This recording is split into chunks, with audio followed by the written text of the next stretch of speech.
essential. They're crude and unspeakably plain. But maybe they've a glimmer of potential, if aligned with my vision and brain. I know that your powers of retention are as wet as a warthog's backside. But thick as you are, pay attention! My words are a matter of pride. It's clear from your vacant expressions. The lights are not all on upstairs, but we're talking kings and successions. Even you can't be caught unawares. So prepare for the chance of a lifetime. Be prepared for sensational news. A shining new era is tiptoeing nearer. And where do we feature? Just listen to teacher. I know it sounds sordid, but you'll be rewarded when at last I am given my dues. And injustice deliciously squared, be prepared. Be prepared. Yeah, we'll be prepared. For what? For the death of the king. What, is he sick? No, fool, we're gonna kill him. And Simba too. Great idea. Who needs a king? No king, no king. Blah, blah, blah, blah. Idiots! There will be a king! Wait, but you said... I will be king. Stick with me, and you'll never go hungry again. Yeah! Long live the king! Long live the king! Long live the king! Yes, it's great that we'll soon be connected with a king who'll be all-time adored. Of course, quid pro quo, you're expected to take certain duties on board. The future is littered with prizes, and though I'm the main addressee, the point that I must emphasize is, you won't get a sniff without me! So prepare for the coup of the century. Be prepared for the murkiest scam.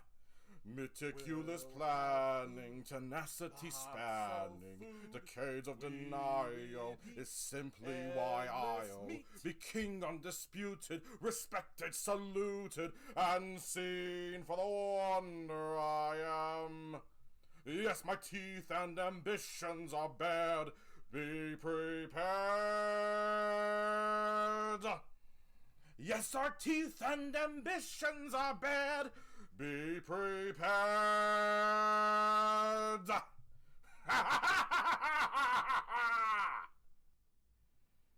There are few who deny at what I do I am the best, for my talents are renowned far and wide. When it comes to surprises in the moonlit night, I excel without ever even trying. With the slightest little effort of my ghost-like charms, I have seen grown men give out a shriek. With the wave of my hand and a well-placed moan, I have swept the very bravest off their feet. And yet year after year is the same routine, and I grow so weary of the sound of screams. And I, Jack, the Pumpkin King, have grown so tired of the same old thing.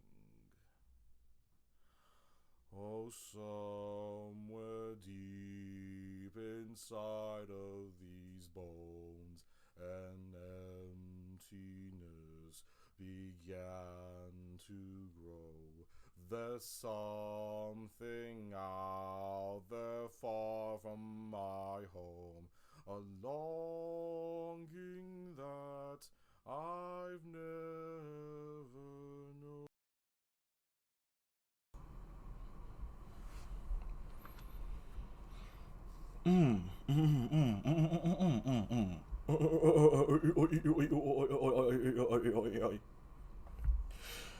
And now, ladies and gentlemen, boys and girls, people of all, it's Jeep's Variety Show!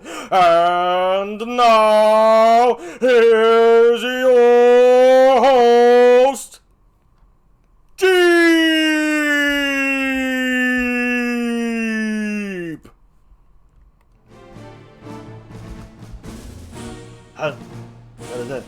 Hey, yeah. Da-da-da.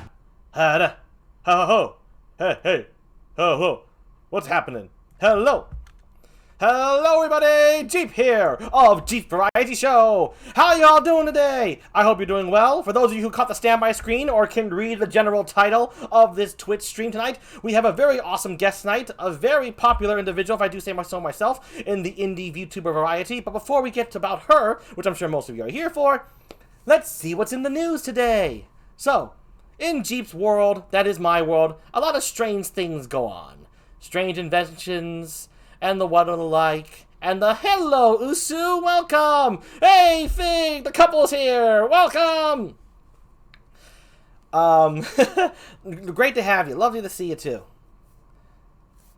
Oh dear, Fig, you're abusing your, do you want me to take away your moderation powers, buddy? Usu is a good person. Okay, as far as I know, at least. But you know her better than I do. But I know you're just messing around, Fake. I know. Okay, so let's see what's in the news today. Well, everyone wants to create devices, utensils, that and the whatnot, to feed their children. Make sure kids eat better, safely and soundly and all that. The latest invention in the feeding foods market, to children that is a fork with an AI intelligence, so to speak, that whenever it sees edible food, the child doesn't have to use a lot of force, right, into cutting people for a living. Anyway, the fork itself will go right into the food, right? But it's not sharp. It won't hurt the child's hand. It softens itself, and then it sharpens itself when it goes into the food, and the child can feed themselves without hurting themselves. So if they poke too hard or anything, or poke anybody, it won't be a problem. The fork recognizes what is food for the children. Its programming is to defend children and to feed children food and to get sharp and just go right for the stab. Even if the kid's not strong enough, it'll stab the food automatically on its own. Now, it sounds like a good idea in theory, in principle, in idea. The problem with this is, well, AIs tend to go awry. And this AI in question for the fork ended up identifying foods everywhere and started stabbing the foods on its own. So, as long as, like, within, I don't know, a few meters of edibles for children, or just edibles in general, it would stab the crap out of it and look for a child to feed.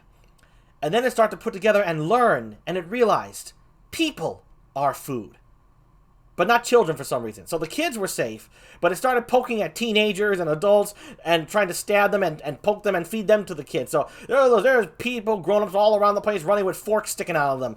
AI forks. And obviously that I know was banned and taken off the shelves, but that was quite an incident right there.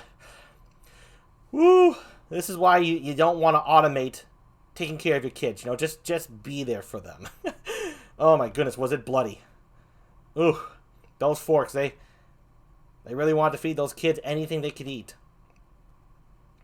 So let's go on to a little bit happier news. Well, okay, I don't know if so much is happier, but there's a place called Bouncy Land. It's called Bouncy Land because whatever goes on them bouncy blankets goes up, and it never comes the fuck back down. It's an easy way to launch things into space, but the trajectory's all fucked up, and honestly, it's just not worth the trip. Because if you won't die from leaving the atmosphere, you're going to die in space. And if you don't die in space, you're going to hit one of the millions of moons that surround my planet, and you'll just go splat on the millions of one of those moons.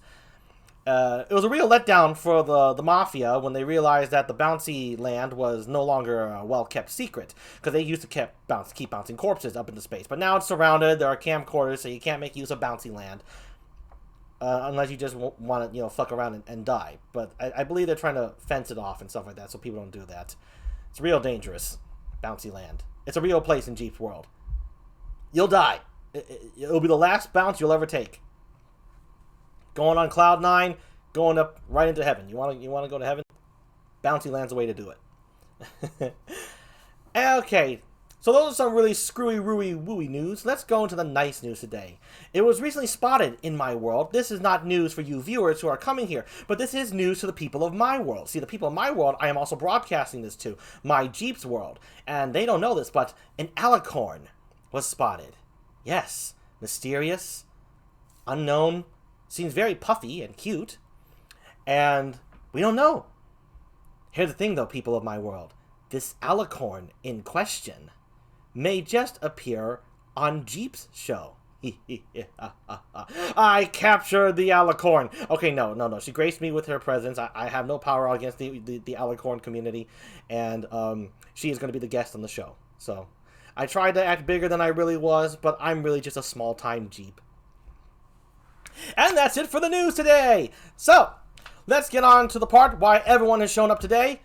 You're here for the guest. I'm here for the entertainment and to entertain you and for the guest. Let's move on. Yes. Let me get in my host chair right there. That rhymed. Yes. So I wanted to say for a real quick sec, I want to give a special shout out, thank you to Pro Noob 634, Knight Percival, Percival, Silverware, and Icy Fish. Icy Fish. Thank you all so much for the follows. You followed some hours ago or some days ago. I just want to say thank you because I don't think I did. There's also one more I want to say thank you to. Frodo Bagbins. Thank you for the follow so much. Okay, so we all know why we're here. It's for the alicorn. So the alicorn in question. Here she is, folks. She's part of a team. They can starstruck us all with awe. She's got a horn that may or may not be a marshmallow, according to her fans. Please give a warm welcome and applause for FUWAKO YUNI!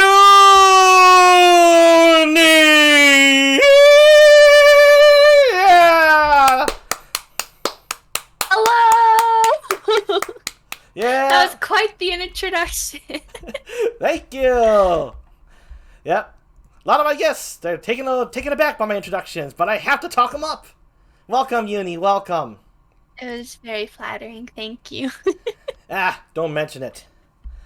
Figs giving a bunch of 8s. He says, wait, I thought we were getting donuts with sprinkles. What? What are you talking about? This is the alicorn. Those are my sprinkles. Yeah, they're her sprinkles, Fig. I'm very protective of them.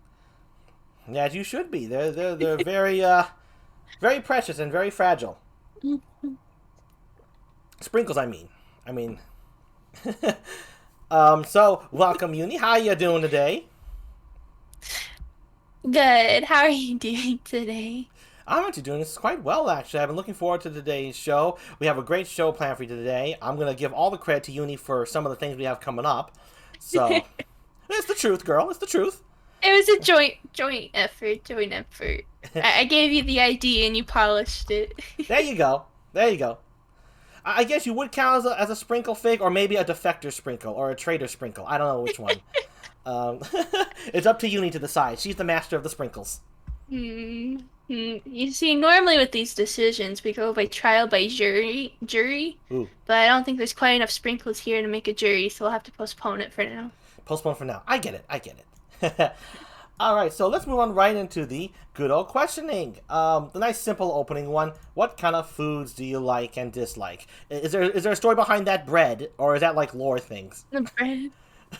Well, I just like carbs in general, but bread just holds a special place in my heart. I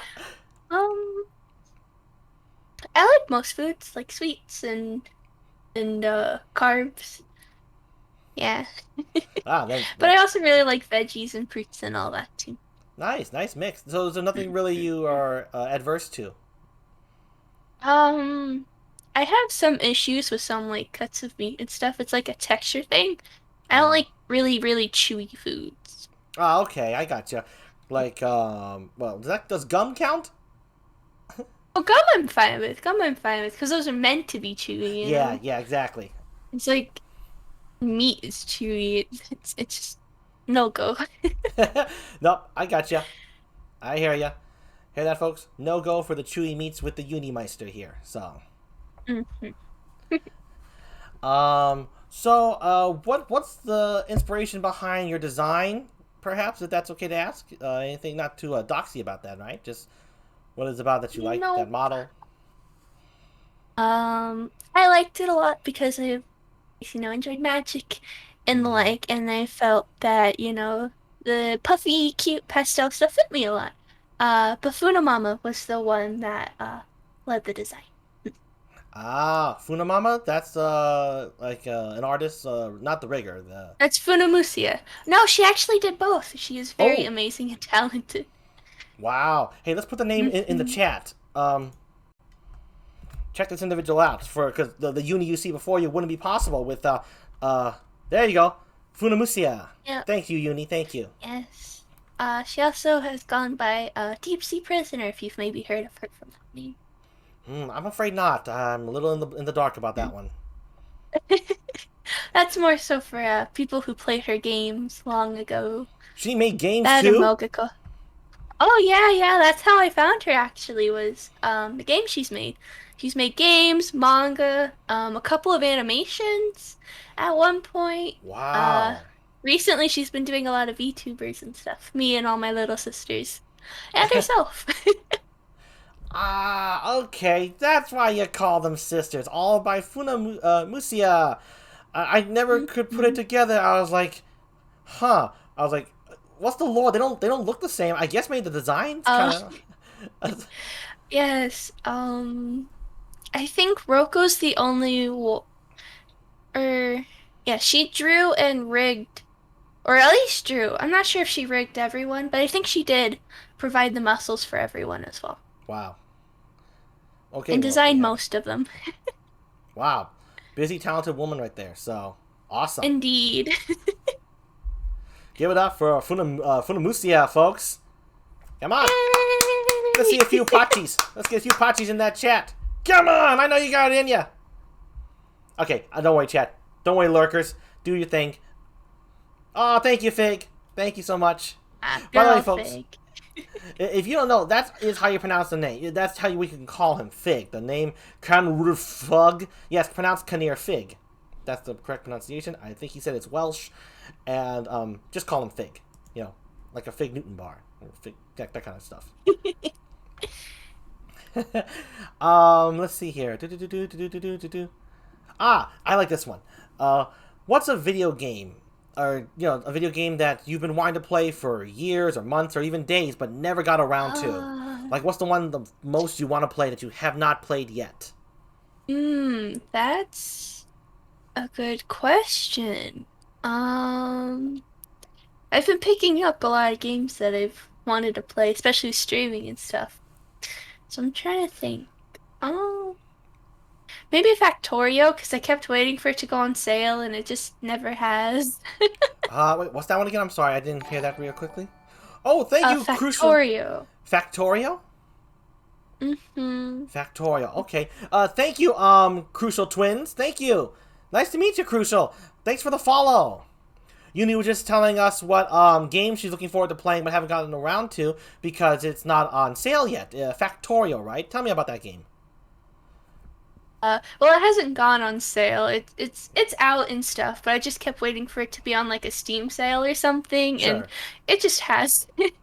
So, so I kind of forgot about it for a while, but you brought it up. It's a management sim. So it's like you have like your resources and stuff that you're managing, and as you do more of this, you run out of that, but you gain more of that kind of thing. And Okay. you build like a giant factory sort of thing. I like management sims a lot, and that one's supposed to be really in depth, and so I've been wanting to give it a try. Cool. All right, Factorial, folks. That's the game she wants to give a try. It hasn't gone on sale on Steam yet, but she's biding her uni time. So, it'll be around. Summer sale soon. Exactly, Crucial. Exactly. Do you Hopefully it'll be on there. prefer... do you prefer Crucial or just Twins? Or should I say both? I'm just checking with you. Just to make sure. So, Factorio. Factorio. Cool. Ah, hey, so how'd you come up with the name FUWAKO Yuni?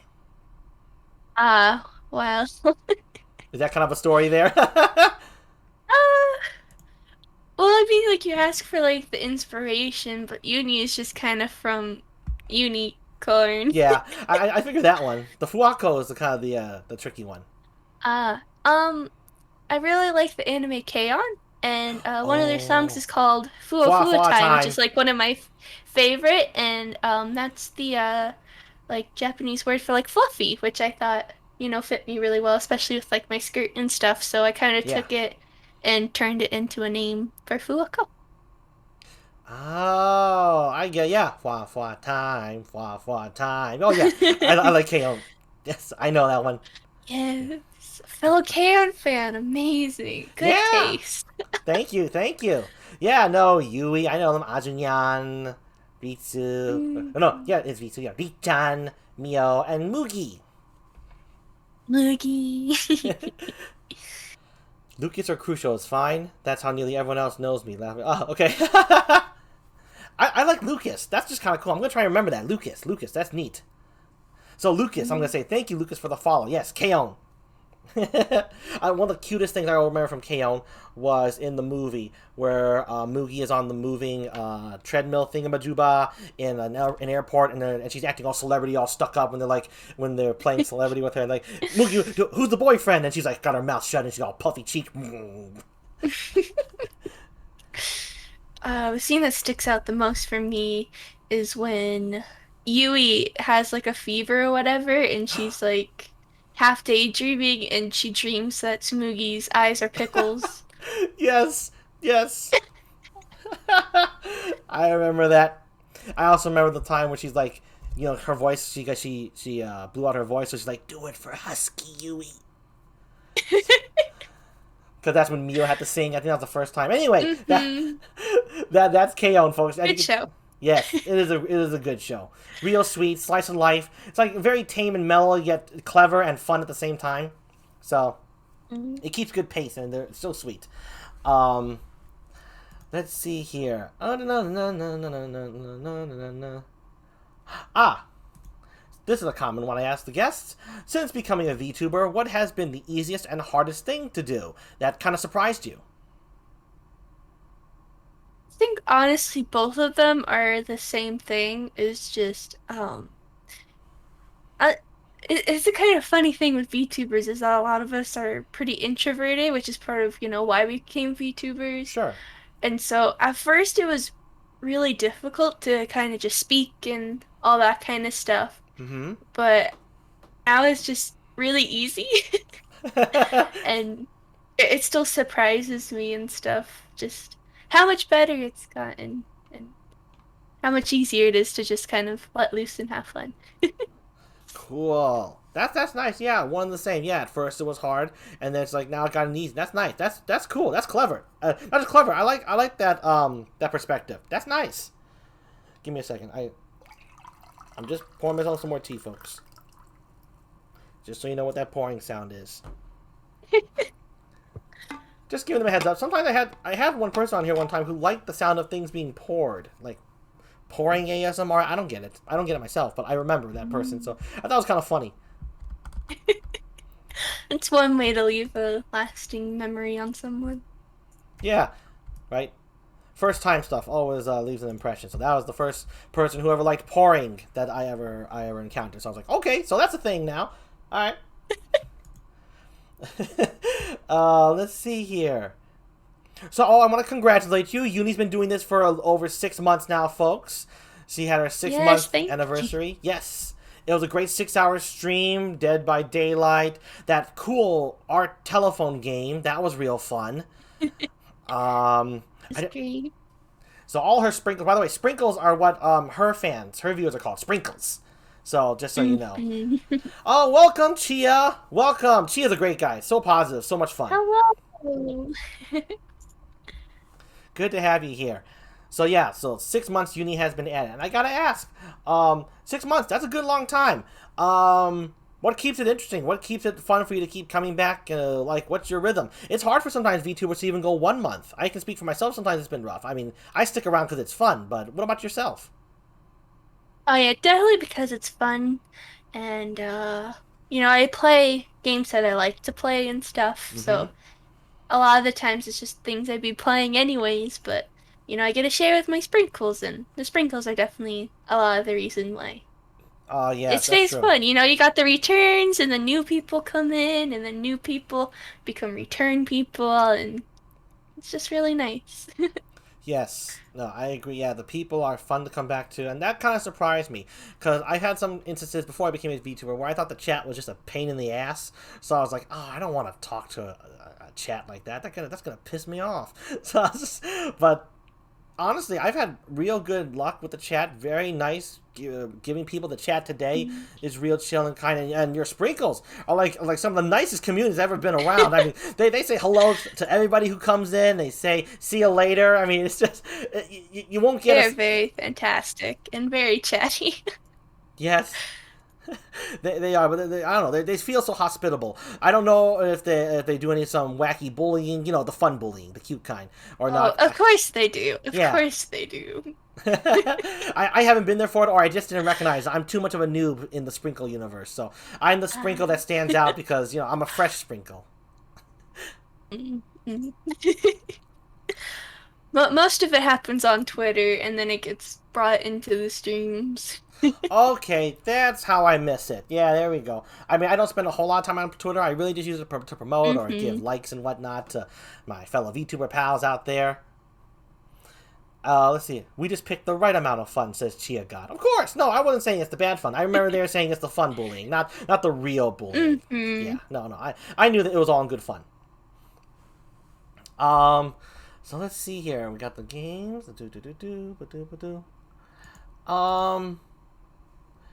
Let's talk about something that we talked about before.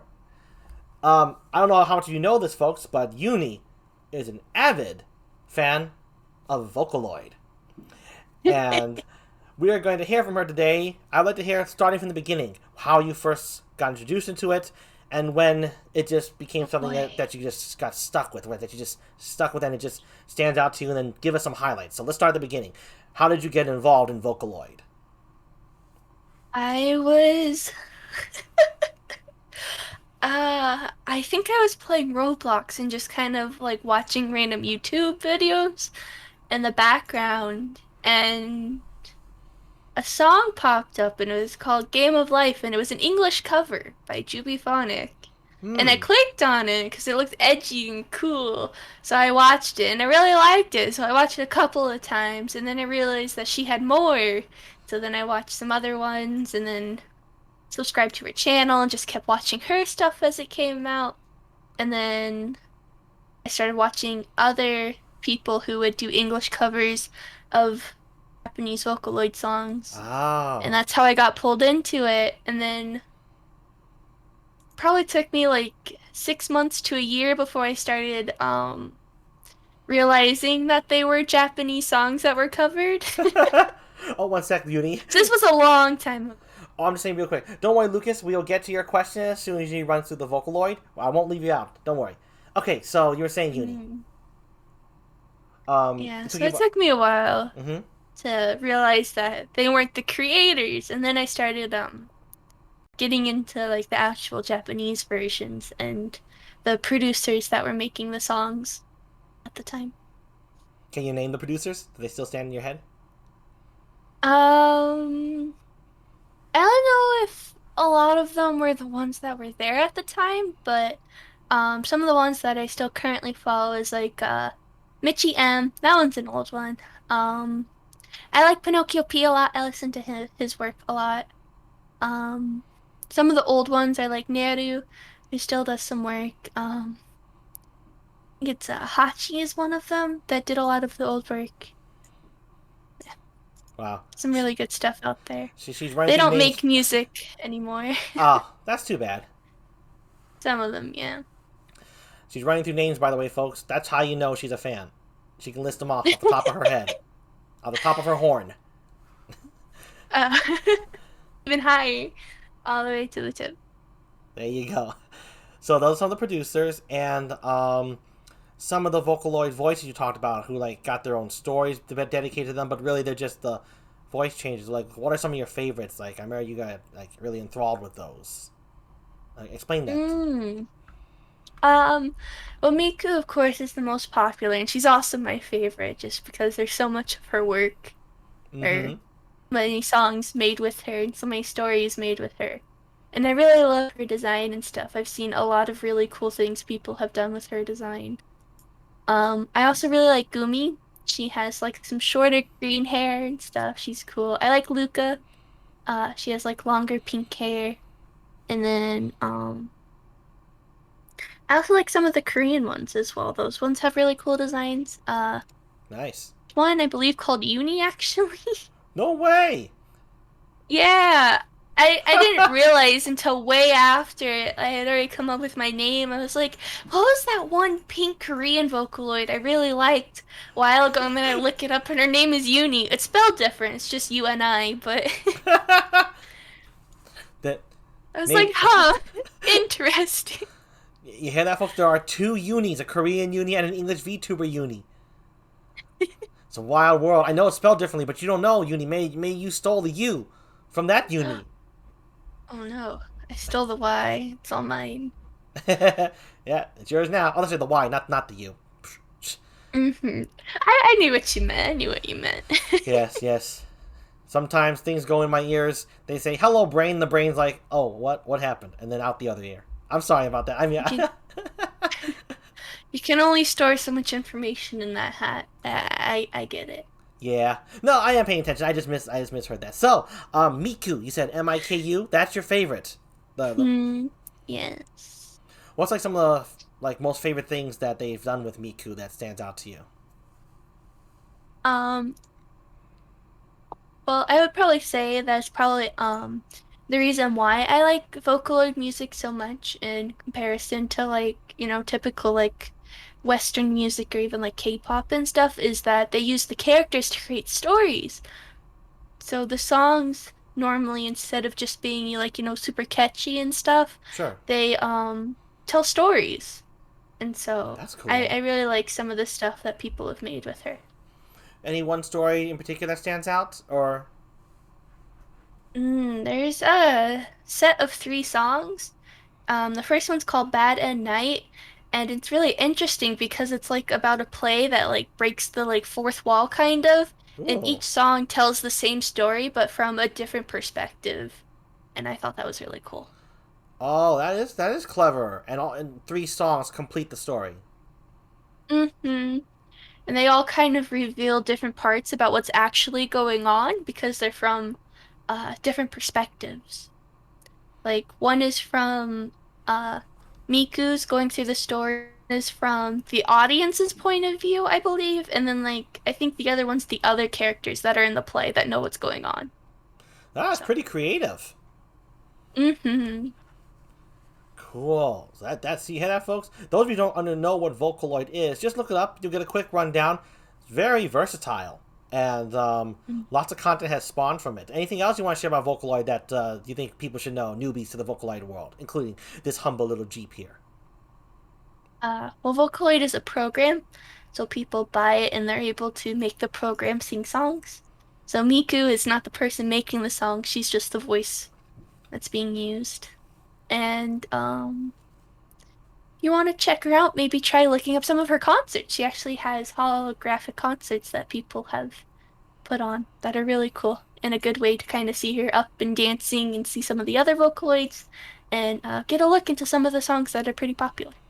Nice. Check it out, folks. I know I'm gonna check a few of those things out. I'm new to it, so I'm gonna check out this Miku. I gotta see what the hullablue's about. It's captivated our guest here. Let's see if she'll captivate our host as well. I will touch back on that, folks. So, according to Fig, Miku made Minecraft. Uh, Oh, you knew what that meant. yeah. So, Lucas, we're going to get to his question right here. He's asking the chat. It's nice. It's actually a well thought out question. Lucas is curious how your perspective on VTubing has changed over the 6 months of doing it. Or is it what you expected? Has it been different?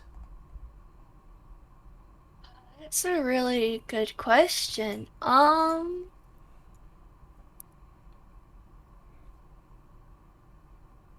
I think the main thing is the amount of work that kind of goes into it. Sure. Because, like, you see the big ones, they just kind of pop on and they look like they're having fun, and, you have fun watching, and that's kind of all you think about it. But there's a lot of the behind the scenes work that really has to go into it to make everything work properly. Yes. Make it all come together, as it were. Because Hmm. us as viewers starting off, we're just seeing the finished product, right? When they go live, everything's been prepared and planned and rehearsed in some to some degree. So I get you. So does that answer your question, Lucas? Uni was just figuring out the difficulties behind scenes. Yeah, VTubers, we all know what that's like. That's some tough stuff right there. Surprisingly, so at points too. Like certainly putting up Yeah. a schedule or even an alert tweet every now and then you could forget about just to let everyone know you're going live. Sometimes those things can just feel so tedious, but they need to be done. So at least I can speak. Especially if you're going from a no streaming experience to just jumping into VTubing. Yes. Oh, okay. Well, you caught me. That's what I never streamed before. I just jumped right into VTubing. I, Yep, same. Hey, we got a couple of rookies right. Oh yeah, but your growth has been amazing, Uni. By the way, I remember when I first found you, you were doing a collab with Luna, and I think you were at already like 800, 900, maybe even 1,000 subscribers on YouTube. YouTube. By the way, Uni is a YouTube streamer. I gotta put this up here right now. There we go. There's her Twitter, and you can find her on YouTube typing that in. I forgot to pull this up. I'm so sorry, folks. So take a good look. And like I said, her growth is amazing. In 6 months, she's already at 3,000 plus. Right? Is that correct? Mm-hmm. Oh, hey, Fig, I get that fucking bot out of here. That the spam bot. It's in the chat. Want to become famous? I was very fortunate to have the attention and support from Funamama's fan base to kind of help me start out. Oh, so you had kind of like some help right from the beginning, like you were to get up on the Mm-hmm. ground. That's good. That's very good. Thank you, Fig. By the way, that's my trusty moderator for you. As Funamama's first child, I was very fortunate to have that title, Thank you, which, Fig. garnered some interest. Ah, I gotcha. Oh, because she already was kind of she already had established herself as, like you said, a manga creator and all that Mm-hmm. before even. So you were her first VTuber creation. I did not know Yep, that. yep. I believe I'm the first model she ever made, which is why I'm getting an update. Ah, um, as well as the first one to debut. So wow. it's Well, a very that's exciting time. yeah. Things are looking up for this alicorn, and not just because she can fly. That's Very true. fantastic. That's fantastic. So, folks, give it up for Uni and her experience, her growth, and oh, Munasia, right? Is that I want to make sure I got that name right. Her mama. Her mama. Give it up for her mama. Give it up for Uni. Give it up for her stuff. Everything's been Thank you. looking really wonderful. 6 months. Here's the 6 more. As long as they're fun. Here's the many more good Ah, times yeah. to you, Uni. And here's the Vocaloid. Something that she is a big fan of. Like I said, Yeah. she can list that off. And let's just give a shout out to Kaon while we're at it. Fwa fwa time. Yeah, Fwa let's fwa go. time. Dun dun dun dun dun. Such a good song. Yes. All right, folks. That's going to wrap up the interview corner. Now, we're just going to take a quick 3-minute break. 3 minutes, so stay tuned. We're going to move on to the improv corner, where the mighty Uni herself gave me the idea of what to run with, and now did I run with it. So, we'll see you all back in 3 minutes. We're just going to kick back a little bit, maybe a bathroom break. I know I have to use the bathroom, so let me just get to that standby screen right now. There we go. I shall return. I really gotta put the we shall return up there. I will put that up there when I get the chance. Okay, so we'll be back in 3 minutes, folks. Stay tuned. 3 minutes. Count down from your Yay! times.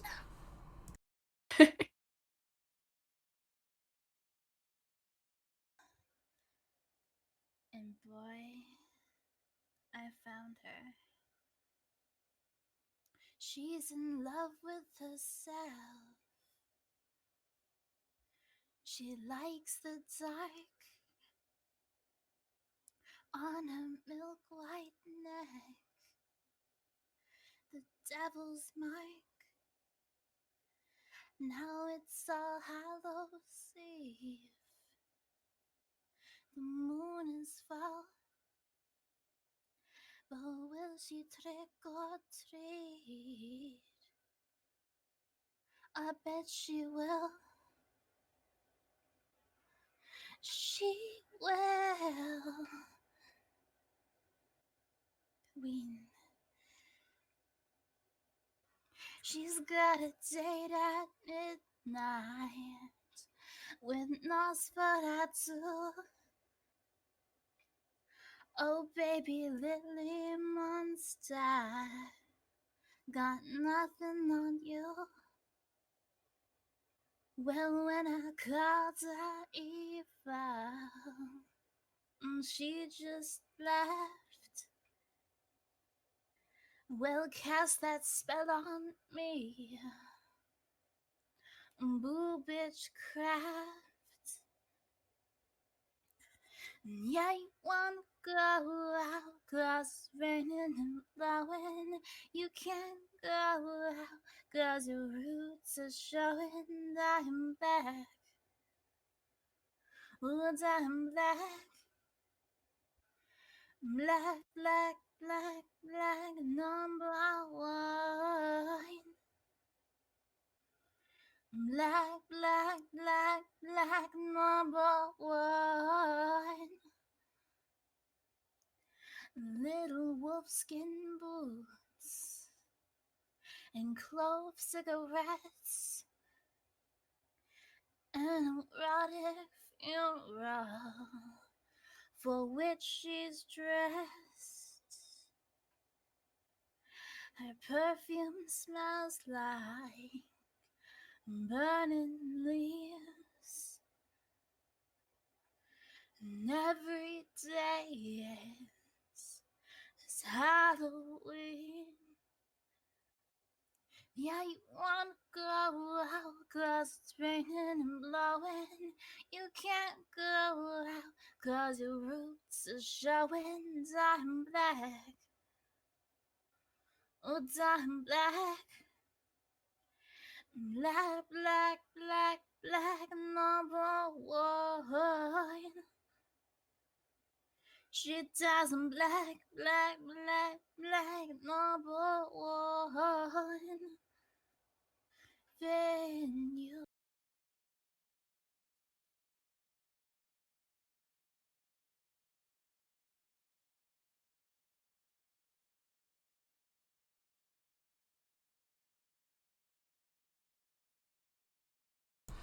All right, folks, we are back. That may have been a little quicker than 3 minutes, but I think we're pretty much on time. I don't take that long to pee. So, let's get on to the improv corner. Ooh, here we go. Okay, now. Where are you? I'm coming, I'm coming. My opponent is missing. Yes. Hold on. I gotta go. There we go. Let's go back here. Yeah, where the hell am I? Hold on a second. GEEP is AWOL at the moment. Hold on. Hold the phone. Okay. Let's, Darn, the technical difficulties got us. Here I am. Or hiding from us. I'm afraid. I'm afraid you're going to defeat me. I have to prove my point. It's a reasonable fear to have. Okay, so, stepping up to my podium. As you can see, Uni is very confident in herself today. I'm hoping to wipe that smug off her sweet grin. But we will see. Okay, folks, so, for those of you who are wondering what this is what I call the improv corner. Essentially, oh, crud. There we go. Spell gone wrong, hold on. There you go. My magic wasn't working right there. That's actually something my grandfather would say. He'd be lying. This is true. My grandfather would be lying on a couch, right? And he would ask one of his children, my mother or someone, or you, and he would say, "Hey, turn off the light for me. My magic's not working." So he was awesome.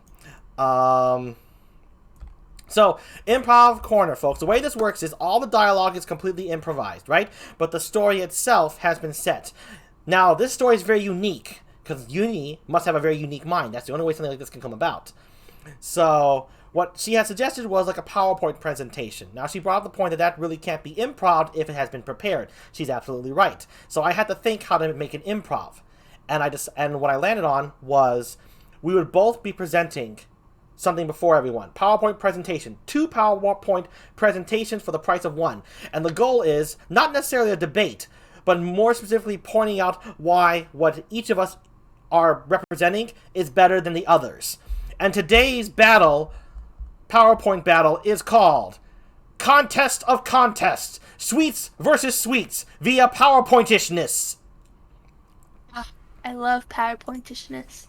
So, you will see exactly what this means when we show you. Now, another cool part about this is, you'll know what it means when I get to it, but the images that are about to be presented, with the exception of a few, I have no idea what they are. They are in my OBS studio, marked as unknown 1 through 10, so until I click that eyeball to see, I don't know what they are. The B has chosen those visuals to go along with this skit, so I'm going to be just as shocked as Uni is when we have to make our point.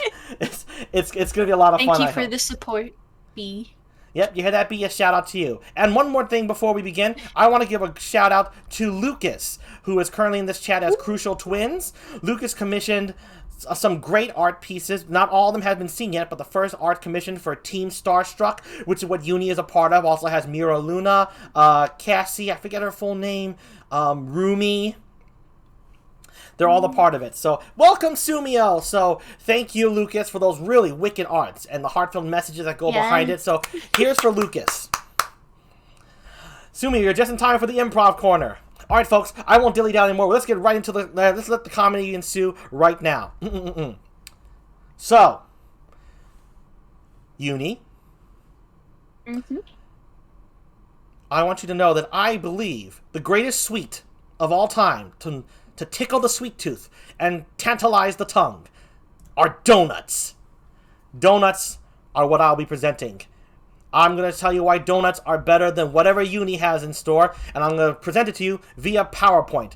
PowerPoint. You hear me? PowerPoint. Hey, look. I got a little PowerPoint stick here. You can't really see it right now because it's hidden behind the photo, but don't worry, I'll fix that in a sec. But yes, donuts. I love donuts.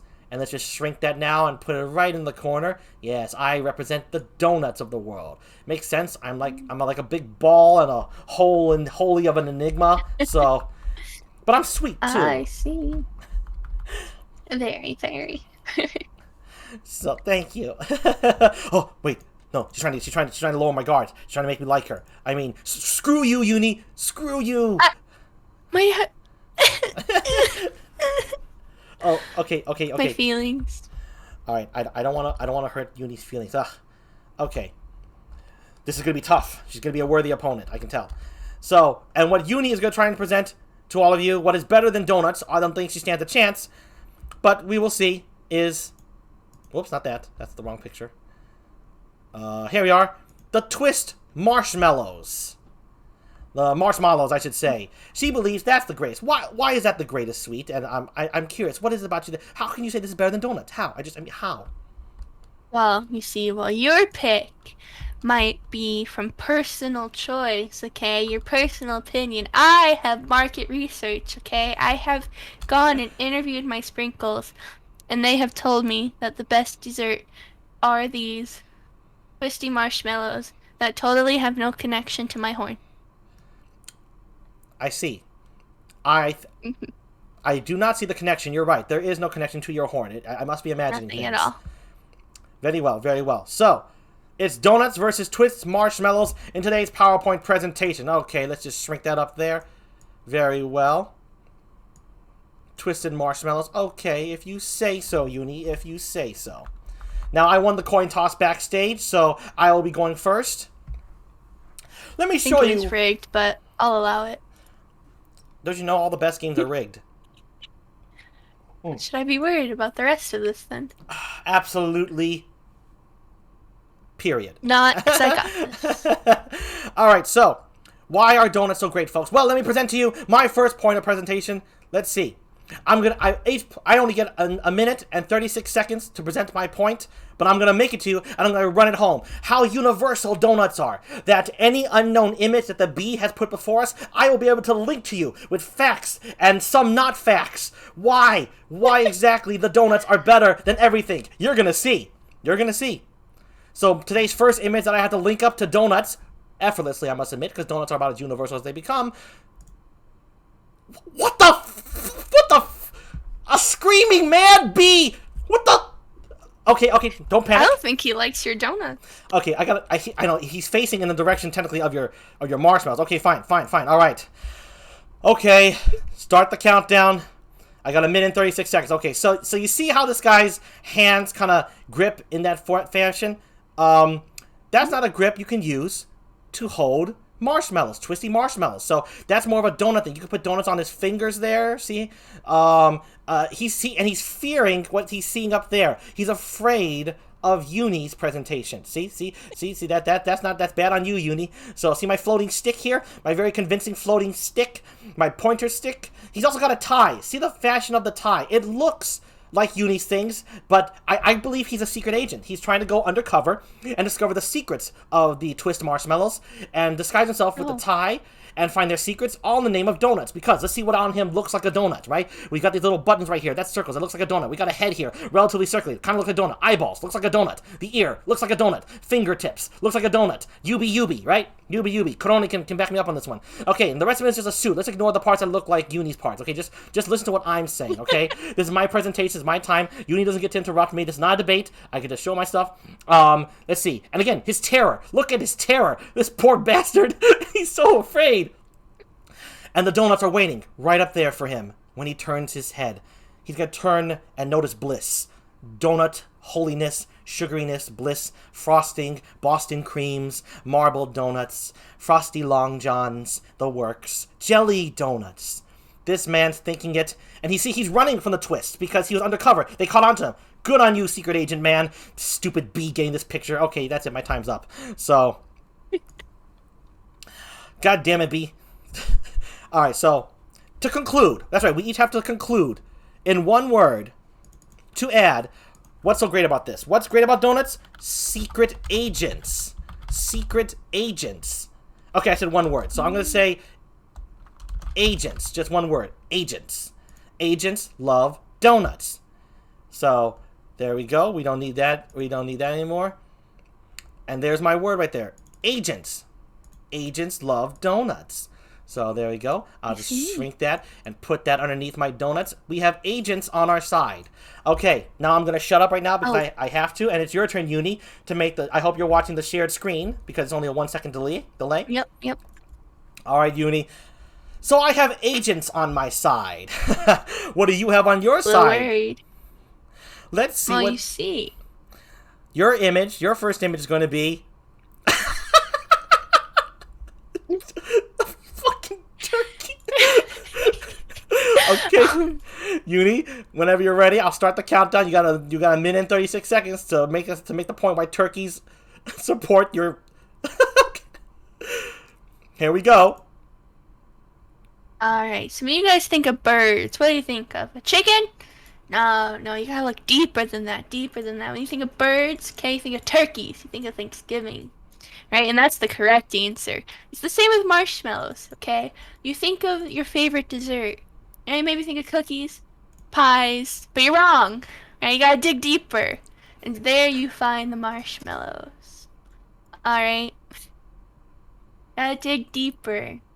Just as a turkey represents the wholesomeness and family-oriented time of Thanksgiving and good food, so does the marshmallow represent wonderful wholesomeness, right? It brings people together. Look at these marshmallows. See how they twist together in unity? That is what they bring to the world of desserts. You see the donuts? They're full of holes, right? Empty, sad holes, right? Whereas my donuts represent unity, right? And wholesomeness, right? There's no... Stop laughing. It's part of the strategy. There's no despair, there's no sadness, nothing seeping through the cracks, through the holes. It's just a wholesome turkey family Thanksgiving dessert. Well. Yeah. All right. So you have to summarize in one word what turkeys mean. What would it be? Unity. Yeah. You hear that, folks? The word is unity. Engine. Okay, I had to say it. Well, I must say, unity. That's a good one. I'm not very convinced. I think you made up a lot of that. I'll run with. You were off about like secret agents and betrayal. I have unity. Oh, by the way, folks, at the end of this improv, I'm gonna put a poll, and you get to vote for who's the winner. So, okay, all right, fine. That's fine. Whatever. I don't think people will be convinced. Oh, I've got to put our pictures on here, by the way, and our names. There we go, so people can see clearly what we represent. All right, fine. What's my next one? Let's just get on to the next one. Not bad. Unity versus agents. I prefer agents. What? Boy, this bee just knows how to pick the weirdest. Okay. All right, time to start my countdown. Okay, so we got ourselves a freaking pink-ass octopus here with a starfish on its head. How can I convert this to donutism? Well, it's simple. If you squish it up in the right fashion, you can make an octopus look like a donut. And think about this, right? Consider the fact that octopus starts with the letter O, right? And think about taco in Japanese. There's also O at the end. It's sort of like a bookend, right? So you get octopus taco. What looks like an O? Come on! Donuts! These are the sweets. These are the ones that rule the world. I'm not going to go cheap here and say eyeballs, but come on. If your eyeballs look like donuts, my eyeballs aren't square, okay? These are sunglasses. But I assure you my eyeballs are as spherical as they get. Maybe a little fucked up a little bit, but it's okay. They're pretty spherical. But, come on. The world is round. Heads are round. Big people are round. Thanks to donuts, probably. But it makes you feel wholesome in its own right. And it provides unity in its own right. I'm stealing here, but that's part of the strategy. GEEP is round, exactly. Hence why I must love donuts. No, that's not the only reason. It's not like I'm being paid to do this. So the starfish up there is... You can sprinkle donuts with star sprinkles. Yeah, so the octopus can be shaped into a donut. So that's all my time. So to conclude, the one word I can take away from this would be... Octopus. Whoops, that's not... Octopus taco. Right? Book-ended O's. But I can only choose one word. So there you have it. That's a takeaway. You got agents on my side, and you've got octopus taco. See right there? Octopus taco. So you're gonna have a hard time beating that one, Uni. I don't know. I think I already have Chad on my side, even with your octopus. That's not very fair. Hey, Chad, I'm presenting a very good argument here. Okay, you can be as you can be as prejudiced as you want. They're united with me. Whatever. Well, I bad Mojo. You're gonna stink on this next one. Stinky, stink. You stink. Okay, I did all I can. Oh wow, I'm spazzing the frick out here. Okay, all right, Uni. Here's your image to see why your twist marshmallows unite everything. You got an opera singer. B, these images you pick are not flattering at all. You're making this really difficult for us. Perfect. Oh, okay. Well, let me start your countdown. You only got a 1 second delay. Go ahead. How can you make this link up? Alright, so this is my demonstration. Alright, this wonderful lady. I picked her random off the street. She doesn't know me. She doesn't know why she's here. But I fed her a marshmallow. And do you see what she's doing? She's singing the praises, her love for these marshmallows. Okay, do you think she would have done that if I gave her a donut? No. It's because I gave her a marshmallow, a beautiful pink and yellow marshmallow. You know, And she loves these so much. Alright, she's not even needing the mic. She's singing straight to you. Straight from her heart to your heart. Alright? She's singing, she's yelling. Alright? The praises for these marshmallows. Right? She's wearing all black. She might have been coming from a funeral. Maybe she was sad. But I brought her up, right? I brought her into our warm, fuzzy, marshmallow, united arms. And brought her into the fold. And now she's singing the praises, her love, the wonderful wonderfulness of marshmallows. And she just can't stop. I'm a little worried for her, but she's just still going. This was like 30 minutes ago, guys. She's still going. I don't know what happened. But marshmallows! Crazy good. From her heart to yours. Marshmallows. Huh. Mm-hmm. Fine, okay. I like to sing. I'll give that one to you. So if you could summarize this in one word for singers, what would it be? Mm. If you gotta think of one word, song. Yeah. Song. Dang. So, Uni's got the power of song and unity on her side. I'm seeing kind of a theme here. It's very wholesome. Mine's just very, real. And not at all an illusion, you know? Like, unity and songs. Those are fake words. Those are trap words. Don't believe them. They're all lies. Okay. And you have secret double agents, and you're trying to tell me that my side is a lie? Well, I guess someone's paying attention. She caught me there. Let's just forget about that, though, okay? So, I'm going to move on to the next picture right now. Shut up, Uni. Stop being so smart. Be quiet. Hush, hush. Okay, I'm going to... What the... That's that moon from that movie! It just doesn't have the thing in its eye! Okay. Oh, B, we're going to have a long talk after this. Okay, so... Thankfully, it's on my turn. Yes, so again, the moon is circled like a donut. Very easy to go with. Movies. The letter O's in the title. But let me tell you about something else, okay? The moon watches over us all, right? The tides depend on it. Nighttime reflective light from the sun depends on it. Therefore, we depend on donuts. Donuts remind us of the moon. They remind us of secret agents. And Octo Taco. I should have said Octo Taco, not Octopus Taco. Oh well. Octopus Tacos. And, the moon is not made of cheese. It's probably made of donuts. Doughy goodness. All that good stuff. So if you were to go on the moon, you'd probably see a bunch of cops up there first, because cops love donuts. Yes, I'm going with that. See, donuts make cops happy as well, right? Makes them want to dream, maybe retire from being a police officer and go to the moon, become an astronaut, because they'll eat their fill of donuts.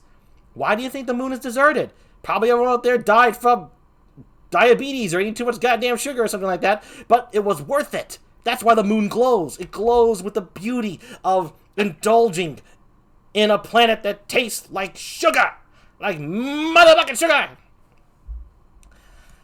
The moon, people. Or just a really angry guy with a very round head and he's pale. In that case, he's angry at Uni's marshmallows and thinking of donuts by closing one eye. And leaving one eye open because it's circled like a donut. There, my time is up.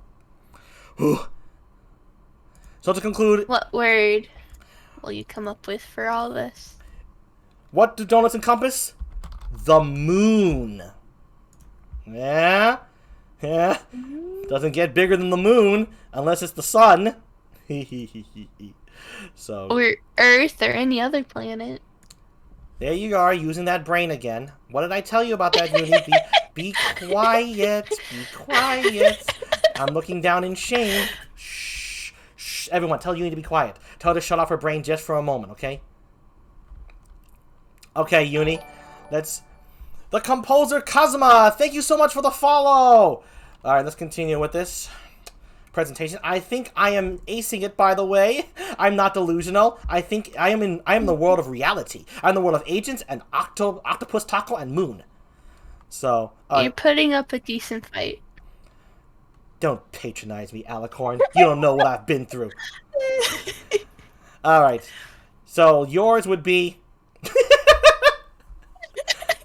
All right. Your countdown starts now. Yeah. What do you got? All right. I've shown you the wholesomeness, the peaceful serenity of the marshmallow. But you know what happens when you run out of marshmallows, right? When someone takes them from you, when you're not allowed marshmallows because you have to eat dinner in an hour, you get angry, you get mad, and that is when we bring out tanks, okay? We fight for the marshmallows, right? We're united and strong, right? And this is what we have. You know, we can take out a moon with this. Don't think we can't, right? It's enhanced with marshmallow magic. Okay? So you're safe. Don't worry. Nice and springy. Except when it's not springy. And we use these to deliver marshmallows and to take them from people who don't appreciate them like you. But this is our marshmallow tank.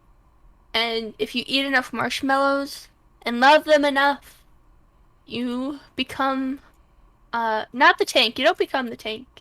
You might get a tank. You never know. That's right. That's our marshmallow tanks. Marshmallow tank. Marshmallow tank. That's 2 words though, so I guess I will end this off with just tanks. Tanks. Well, that took a left turn if I ever saw it. And might I say, Don't deny someone their marshmallows when they want it. well, the chat is right. Thank you very much. They fire marshmallows. Everything was peaceful until marshmallows were denied. Don't worry, chat. I'll read back your stuff. We just got to keep the skit going. But tanks. So you got unity, song, and tanks. I see what you're doing. Peace and war, love and war. That's what you're going with. You definitely got a theme going here. A theme. I think you're the cheater. I think you planned this ahead of time. I'm gonna look into this with my Are agent. you accusing me of colluding with B? I'm not accusing. I'm just alluding. I'm insinuating. I'm thinking out loud. You're accusing. Call it what you like. But before you can call the authorities to approve of what it is I am or am not doing, I will be long gone in my getaway car. So let me just move on to, it's a rocket car. I got lots of rocket cars. Okay, I stole a rocket car. But screw you. It was cool. I had to steal it. Okay. And I got donuts waiting for me in the back of it, too, for my getaway snack. Alright. What the hell is that? Wait. What Good the luck. B. This is why. What am I supposed? Is that a newt? I think it's just a monster. Is that Barney the dinosaur's rejected cousin or something like that? Okay, so this guy's crazy, and obviously he's pointing up there with his hand, right? Obviously, Uni's marshmallows drove him nuts. So that's why he's got this freaky ass look on his face, like he's gonna eat you. So he's starving for something, and he doesn't know what to fix it. But see how his hand right there grasps at the moon. Don't see, his hand's barely missing the word unity, but he's touching the moon. So he's dreaming of the moon. The moon gives his freaky ass face hope, right? His freaky, deaky, leaky, creepy, smiley, grinny, ugly face. I don't know what the freak this thing is, but snickerdoodles if it ain't weird. So donuts will save him. Donuts save creepy people, creepy monsters. When you're lost, you turn to donuts, and if you look like this, donuts are your hope, and marshmallows are what you fear, and he's orange. There are orange donuts, and there are white frosting donuts and yellow donuts. So he's obviously encompassing the colors of donuts, colors of the rainbow, and so yeah. Thanks a lot, B. My time is up. I know, it looks like he was pushing the moon away and reaching for unity to me, but I guess we just don't see things eye to eye. Ha ha ha ha ha. You are one snarky alicorn, I'm going to tell you that right now. Okay, if there's any one word I could take away from this, what do donuts help? Fear. Donuts encompass fear. That may turn against me, but I have to pick a word, so fear. When you're afraid, donuts will save you. Okay, see, I'm looking up right now because I'm so despised with what I've been given. So, alright, Uni, this is your last one. Oh, wait, no, it's not. It's your second to last one. Let's go again. Let's keep this rolling. Alright, Uni, what do you make of this? Your countdown starts now. No, we're gonna go back a little bit. I told you what happens, you know, after, you know, the marshmallows get taken away, right? You turn to anger. But before your anger can turn into anger, well, before you turn to anger, it starts with sadness, right? This is someone who was handed a donut when they wanted a marshmallow. Like this is the look I saw, right? When I saw him pull out the donuts earlier, I was like, what? Donuts? Why? They're just donuts. It's nothing. It pales in comparison to these wonderful marshmallows, right? So this is right our picture of before we turn to anger, right? This is someone that saw donuts, and this is someone who had their marshmallows taken away. Very sad. I'm very sorry for this man. The tanks are getting ready, sir. Do not worry, we will get your marshmallows back. Have no fear, right? They have fear on the donut side. No fear here. We are united in song, and we have tanks to protect us. There's nothing to fear. The marshmallows will make you happy again. Don't worry. This is pre-marshmallows, okay? I see. I'm calling bull on that, by the way. Making fun of my donuts and my moon and my fear. How dare you! Give me a word. Summarize it for me. What do you got? Happy. Happy. That poor schmo on there looked anything but happy. You got happy from that? What are you tripping on, girl? Okay, fine. Happy. Happy to... Oh, I see. You're trying to offset my fear with a word that... I don't know if it really relates to that guy. That guy can only be described as definitely suffering from depression of some sort, but... That was him without marshmallows, so with marshmallows, he'd be happy. If you say so, little missy. It's what I know. It may be what you know, but that doesn't make it the truth. The truth is, I'm always right. Okay, I'm not gonna give her a chance to talk. Let's see what my last image is. Ha ha ha! Oh, that's too perfect. They're as spherical as it gets. Yes, and they look like me. Okay, B, now you did me some good. You did me wonderfully. Okay. Balloons with sunglasses. Come on! I'm a balloon! I've got sunglasses! It's a match made in balloon heaven! Helium heaven! And helium heaven is an alliteration. Everyone loves alliterations.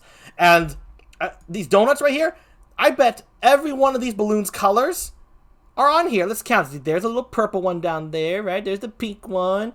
And the orange sprinkles right there on that brown fudgy one up there. When you think of balloons, you think of parties, right? Parties make you lose your fear. They make you wander about the moon. You can also learn things at parties about, like, cephalopods, octopus taco, right? And I forgot what the first word up there was. I can't remember exactly what it was. That my memory's slipping on that.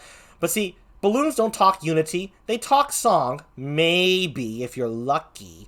Tanks? There's no tanks with balloons. You gotta be a psychopath to be having balloons popping out of your tank. Plus, they'll give away your position. Happy? Okay, balloons can make you happy. I got nothing for that. Happy works with that, so god damn it.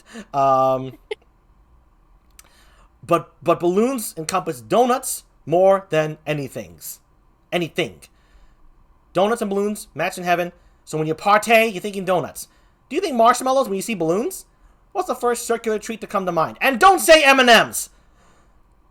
M&Ms. Say donuts. What did I tell you? I said donuts. She's wasting my time. Donuts. Okay, that's it. Okay.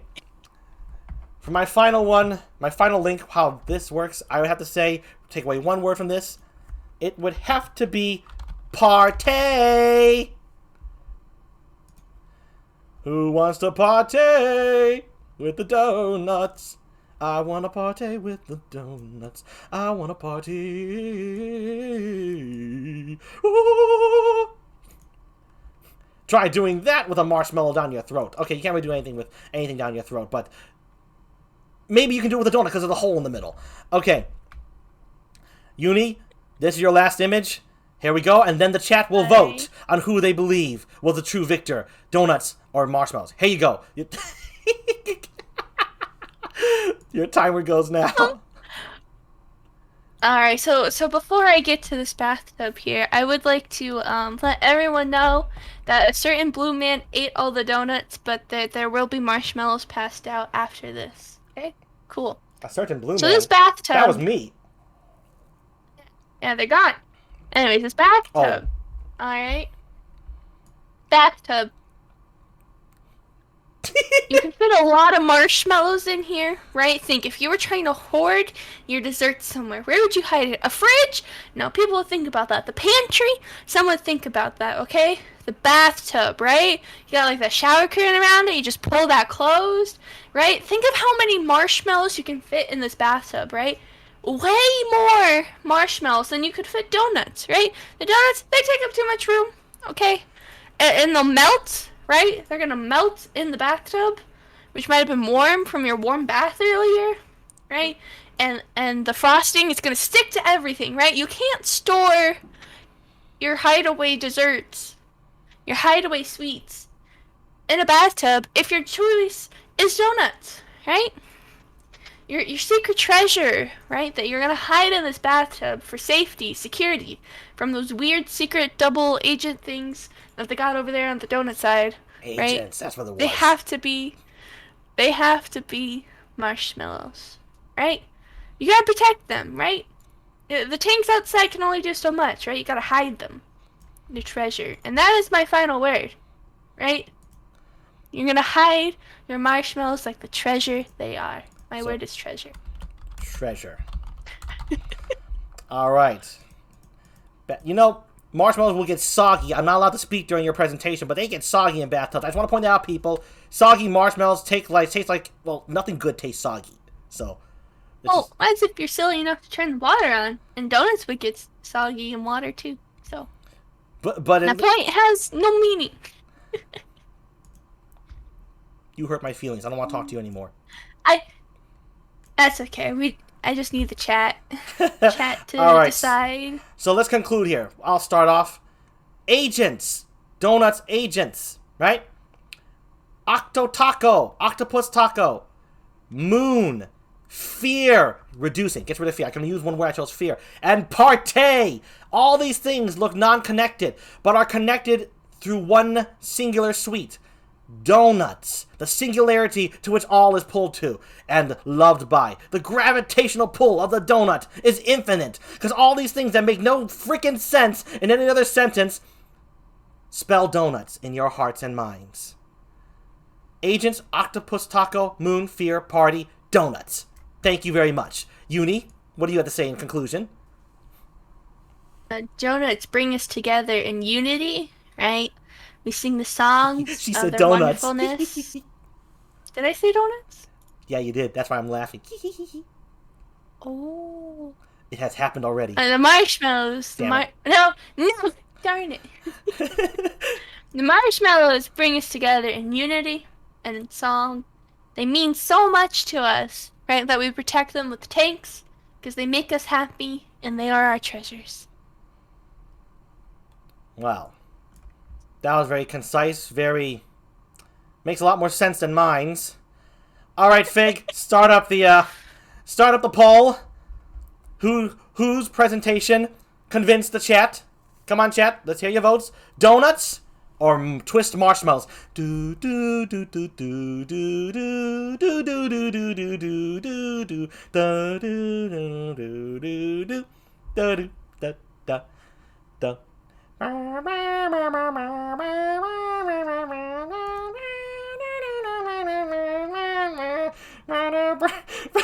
freaking traitors! Yes. Yeah, someone else voted for me, and it totally wasn't me. It totally wasn't you. What, push X to doubt? Don't you push that X! Don't you push that X! There is no X. There is only circles. There are only circles. Push the circle for yes! Yes, for Jeep Donuts! That I'm gonna sounds... press X. You... Oh my goodness. X for the twists in the marshmallow. What is this? The votes. Hey, are you folks using multiple accounts? Okay, do you really honestly want to take unity and songs and tanks and happy feelings and treasures over secret agents and octopus taco on the moon and fear and partay? Fear! I'm quite scared of those donuts, right? They're gonna taste funny. This is... Oh, I see why you put the fear there. This is betrayal! This is unprecedented! I've never been so insulted in all my donut holy loving life! I've been defeated by an alicorn who is snarky. She puts on a sweet face, but she's gonna snap your neck with sarcasm. She's too smart for her own good. She needs to be quiet because she's too smart and makes me look stupid, and I should talk more, or maybe not, because I'm pretty stupid myself, but I'm panicking. You feel the fear creeping deep into your heart, wherever it is. Is your heart in your chest? Do you have a humanoid heart? I'm not quite sure of your anatomy. I'm not... You know, that makes two of us, to be honest. Fair enough. Fig, if I ever find out that you voted for Uni... I got another vote! Yes! It's time for GEEP's comeback. Be afraid, Uni. Be very afraid. You need... Be quiet! Don't give me the numbers. Only listen to the illusions. Listen to my delusions. Give it to my delusions. I don't want to hear the facts. I want to hear what I think, what I dream about. I want that to be reality, because it is reality. I think, therefore, I am a donut. I am a winner. I see why fear is on that side. I'm quite fearful of the delusions over there. Yeah, it's all the marshmallow's fault. It's all Uni's fault. It's all her fault. She's too powerful. She twisted the game. She rigged it. Curse you, chat!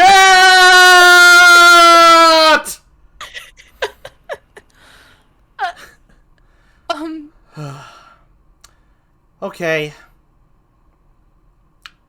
Usu, thank you for the 40 bits. Uni, I concede. You put on a great battle. You defeated my agents, my Octa. You defeated them all. You defeated fear. Give it up, folks, for Uni. That's the end of the skit. Well done, Uni. You're good at improv, girl. Come on, folks. Let's hear it for Uni. She earned that win. She put this idea together. Great job. I'm good with coming up with completely baloney arguments. Arguing about something logical, like Among Us, no. Can't do that. But arguing about how tanks are important to marshmallows? Hell yeah. I apparently can do that. Oh, you have me convinced. I'm gonna have a long talk with the bee. I think you got the better ones. Except for that bathtub. That one gave you some hard times. Honestly, I feel like the tank was my weakest one. The bathtub was great. You know, true. Or even the sad man. I think the bathtub was one of my better ones. You know, I was able to talk about how marshmallows were a treasure. I think I only had... That one was fun. I had fun with the whole skit. You had some weird ones. I did, and some weird conclusions. I mean, look at that. You can actually kind of see a theme running through yours, right? Mine's like, what the hell is on this guy's mind? Have your tanks in there, but, you know. Yeah, there has to be some level of randomness, but in general, you kept it pretty consistent, very wholesome and whatnot. I like it. I was like, I really was impressed with you, Uni. I gotta say. Thank you. So, I appreciate Usu for wailing in my favor. That was very appreciated. So let's read off some chat. Lucas says, wrecked. Uni is a Disney princess over marshmallows. Our marshmallows. Chia God says, the bee is really making this interesting. You telling me. Interesting? I lost because of him. It wasn't because of Uni. It was because of him. It's all his fault. Yeah, let's blame the bee, not me. I love the bee. No, it's really your fault, Uni. I'll never blame the bee. I was just playing around. It's you. I don't like it. What? I just met you, okay? I don't know you. I know the bee. We're family, me and the bee. You're an alien. Okay. But you could join the marshmallows and become part of our united marshmallow family. Yeah, sounds good. These donuts didn't get me the win. Screw them. Let's see. Yeah, I'm a turncoat for the winning side. Looking at the face of the moon is making it look pretty upset that all the cops are there.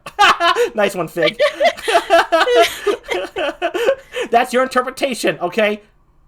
I know the truth. Anyway, The Peaceful, that was the tank segment. Rye87, there's no drugs in the world that will make any sense out of that odd ass looking avatar. Yeah, I am a bizarre looking one. I don't know if that was supposed to be funny or an insult, but it turned out kind of funny. I do fear donuts, to be honest. Oh my god, Lucas. Everyone's against me. Lucas says, so was Mulan. Oh, Uni is also a cold-blooded killer. So was Mulan. Whoa. I wouldn't call her cold-blooded. I think her blood was running hot when she ended I'm a them. warm-blooded. All right, Exactly. folks. That's the end of this. We're going to take a quick recess, and then when we return, we may just play a Pokemon game for all your pleasure. Thank you so much for joining. Thank you for voting. I'm glad you chose Uni, honestly. She's the guest today. And not just that, she did a wonderful job presenting her points, why March was. Thank you. So, yes, the axe to the back of your skull says differently, Fig, in regards to Uni's bloodthirstiness. We all know about Dead by Daylight, and we're gonna learn more about it as the show progresses. So let's take a quick recess. I want to say a 10 minutes. That could work for everyone. 10 minutes, 10 minutes, around that time. Definitely at least 5 minutes. Gotta take a break out of that. I had a blast, so let's cut right back to the standby screens again. Uni thought of the PowerPoint, and the rest is now history. So let's mute off. We're gonna mute. See you back in 5 to 10 minutes, folks. Don't go away. We have plenty See ya. more.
loving the dead. Was like loving the dead. Was like loving the dead. Was like loving the dead. Loving you. Loving you. Loving you was like loving the dead. Was like fucking the dead. Loving you was like loving the dead. Loving you was like loving the dead. Loving you was like loving the dead. Was like loving the dead. Loving you, loving you, loving you, loving you, loving you, loving you was like loving the dead. Was like loving the dead. Was like loving the dead. Black, black, black, black, number one. She doesn't black, black, black, black, black, number one.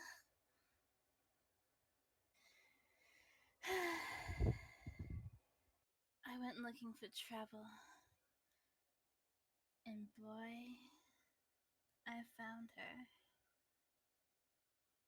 She's in love with herself. She likes the dark on her milk white neck. The devil's mark. Now it's All Hallows Eve. The moon is full, but will she trick or treat? I bet she will. She will. Queen. She's got a date at midnight with Nosferatu. Oh baby, Lily Monster, got nothing on you. Well, when I called her Eva, she just laughed. Well, cast that spell on me, boo bitch craft. Yeah, you wanna go out, 'cause it's raining and blowing. You can't go out, 'cause your roots are showing. I'm back, oh, I'm black. Black, black, black, black, number one. Black, black, black, black, number one. Little wolfskin boots and clove cigarettes and a rotted funeral for which she's dressed. Her perfume smells like burning leaves, and every day is Halloween. Yeah, you wanna go out, 'cause it's raining and blowing.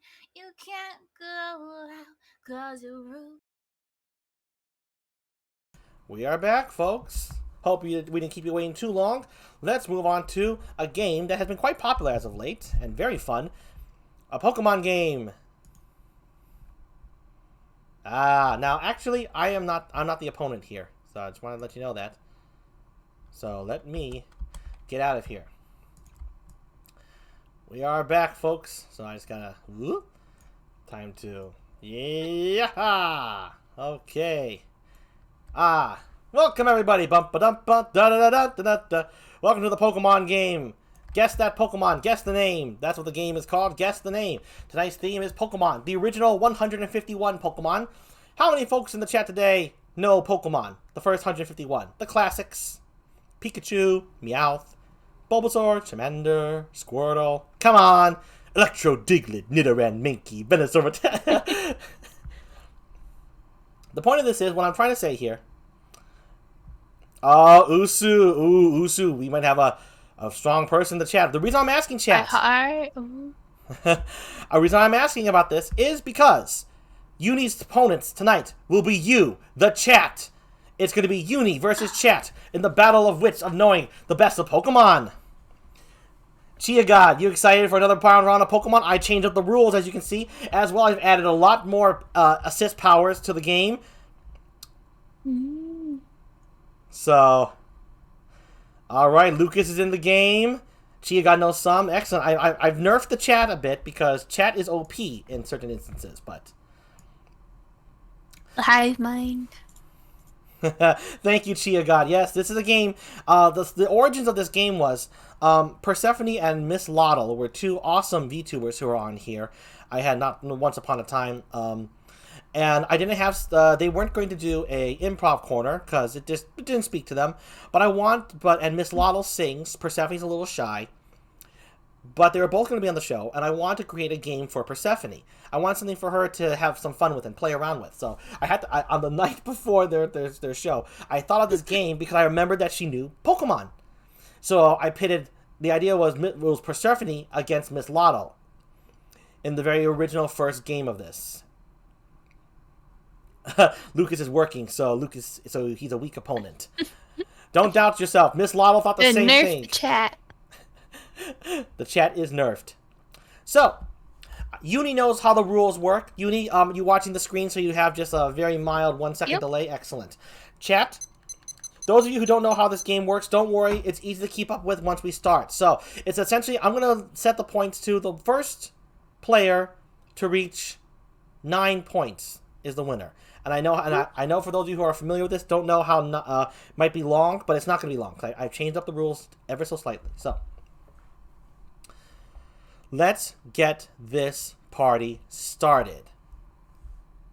It looks confusing right now, but bear with me, folks. You're going to catch on right away. So, first things first, Uni's going to be even numbers. Chat's going to be odd. I have a die out here. I don't have a die program thing. I'm going to get one eventually. Just not now. Odd number. Chat goes first. Don't worry, Lucas. Take your time. Make sure that food's okay. Don't spill it on you, all right? All right, since chat goes first, chat, your goal is to spell out the Pokemon name. Well, Chia God, you know how this game works, so I'm going to ask right now, Chia, do you want to use an assist power? You can each only use 2 assist powers per round. I put 2 APs on your podium, so Chia God, you'll speak for the chat right now. Do you want to use an assist power? Give it some time. Of course, there is a delay. Anyone in chat, do you wish to use an assist power? If you need an explanation, I'll tell you right now. Ooh, Chia God's going right off the bat. Add a letter. Let's just go for it. Nice. No, not waiting around. Way to go. Okay. That is 1 AP gone. Whoops. And is using add a letter. All right, then. That's it for the assist powers. You're going to use 1 per round. You notice, folks, how the AP disappeared from the podium. That's because you use 1 up. Now, let's get it out there. Let's put a letter up there right now. Add a letter. Now, remember this also. The letter is not necessarily the first letter in the Pokemon's name. The letter R. Okay, now I roll a die. Here's where the round really begins. I rolled a 6, which is reverse name Pokemon. Okay, chat. There are like 3 or 4 of you playing. At least 3 of you need to give a correct answer. I hope 3 of you are still here. If not, I'll reduce it to 2. But if 3 of you do not give a correct answer, you do not get another letter. Okay, so I'm going to say a Pokemon's name in reverse, and you have to identify which Pokemon I am saying. And you, chat, you are only going to get 10 15 seconds to solve it. All right, and you gotta spell the name correctly, the Pokemon name correctly. So I need to see 3 correct answers in the chat for this Pokemon that I say backwards, okay? Here it is. I'm gonna say it twice and then go, okay? When I say go, that's when you can start. That's when your time begins, when I say go. And don't worry, I'm aware of the time lag. Don't worry about that. Okay. The Pokemon is, reverse, Easeward. Easeward. Go.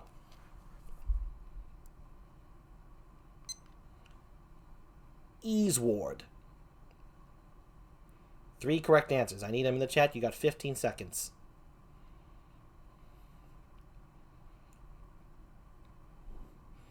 Gotta spell the name correctly, too.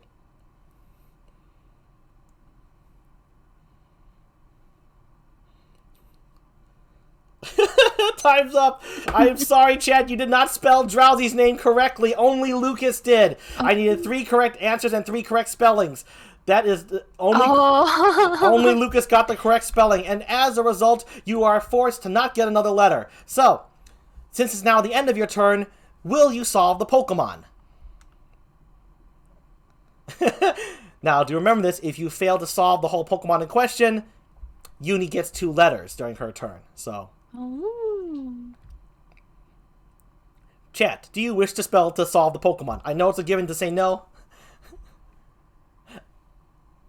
I know I didn't say it till after the timer, and I incorporated and I added an additional 5 more seconds. So you actually had like 20 to 23 seconds in total, including the lag fake. No, I accounted for it.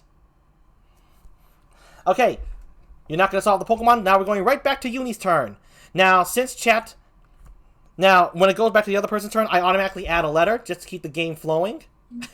Doubt. Oh, you can doubt all your life, Fig, but I really did take into account.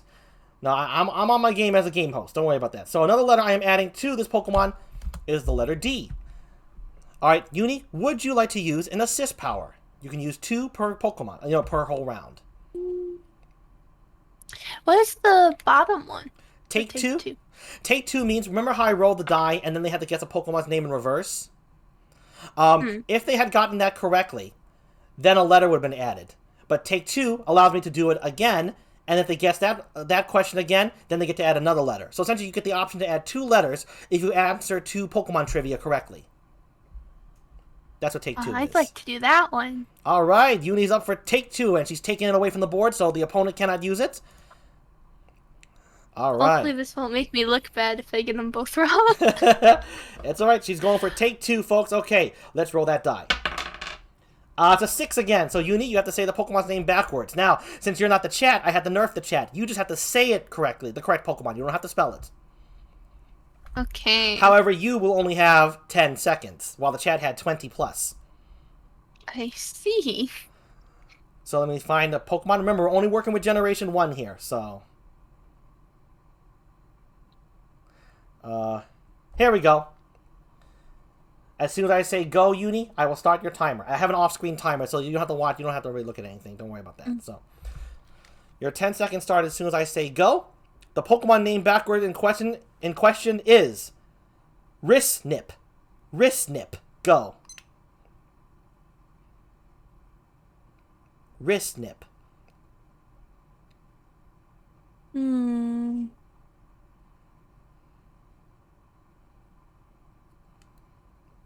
Time's up. The Pokemon is Pinsir. Pinsir. I see. Alright, but you did take 2, so you get another chance. Another shot. Yes. Good. Alright, I rolled the number 4, not the 6. Lucas says, Usu, I'll carry this. I promise. The thing is, Lucas, it is the chat. You all need to give correct answers. So, although you could just follow Lucas's lead, unless Lucas gets it wrong. So remember, you're a team in this. Alright, I rolled the number 4. 4 is guess that Pokemon. Oh, that's one of my favorite ones. So I'm going to give you 10 seconds to guess the Pokemon behind this Pokeball. I actually have the Pokemon images, and I'm going to just stick out a piece of the Pokemon, and from that piece, you have to figure out what Pokemon it is that's hiding behind the Pokeball. Alright. So let's see here. Let's pick this Pokemon right here.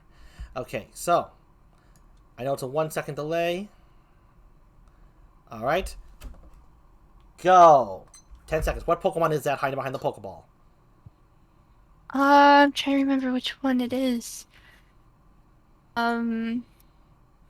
Ghastly? No, that one's not Ghastly. It's the middle one. I'm giving you Haunter? Yes! I increased it to 15 seconds since I realized you're not a Pokemon master, so you got it. Yes! Yes! Well done, Uni. It is Haunter!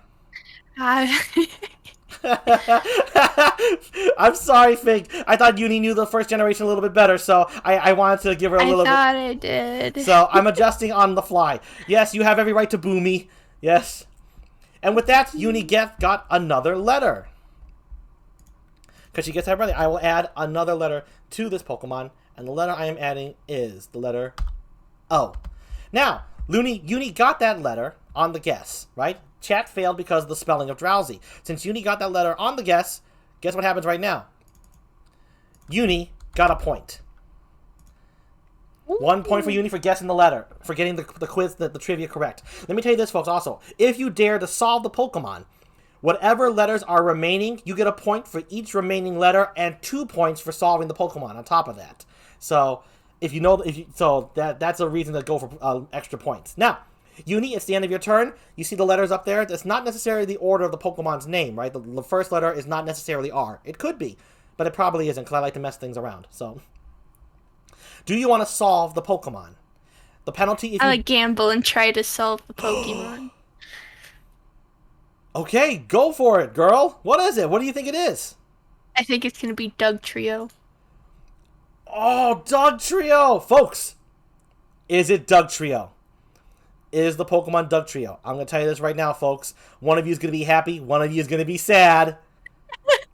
And the sad one today is Uni. I'm sorry. It is not Doug Trio. And as a result of missing the name, you don't lose points. But chat, before their turn even begins, they get 2 whole letters of the Pokemon. I was going to gamble. It was a gamble. And I took it and I lost it.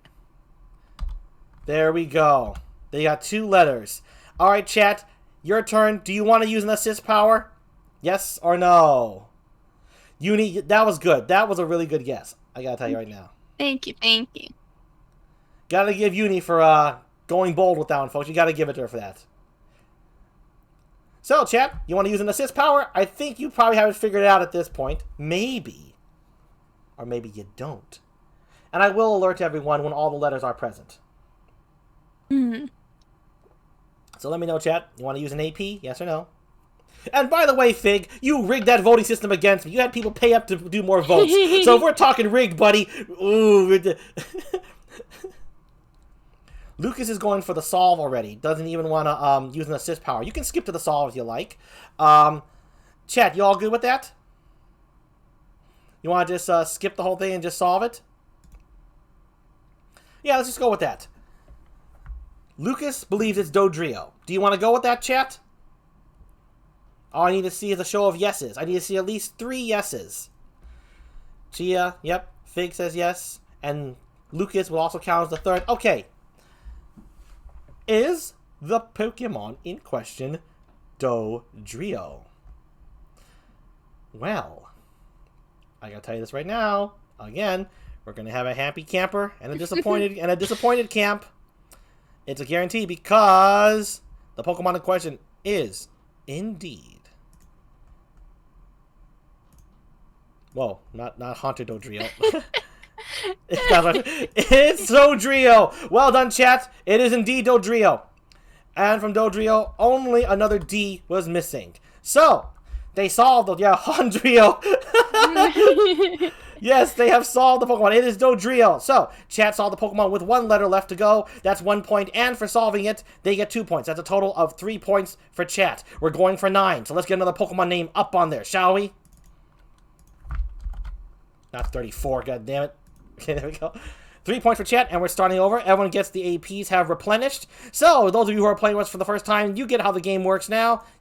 Making sense to you now, Uni, completely? Mm-hmm. All right, let's get another Pokemon name up there. Ooh, that's a good one. Okay, Lucas. You only betrayed me. She's very forgiving on betrayal, but she will remember this come Dead by Daylight. Exactly. All Okay, here's a tricky one. Let's go with this Pokemon. All right. Since chat went first the first time, now Uni gets to go first. Uni, the APs have been replenished as well as yours. Which one do you want to use an AP or do you want to save it? You have 2 per round. I think I'll copy the chat and start with the add a letter. Add a letter it is.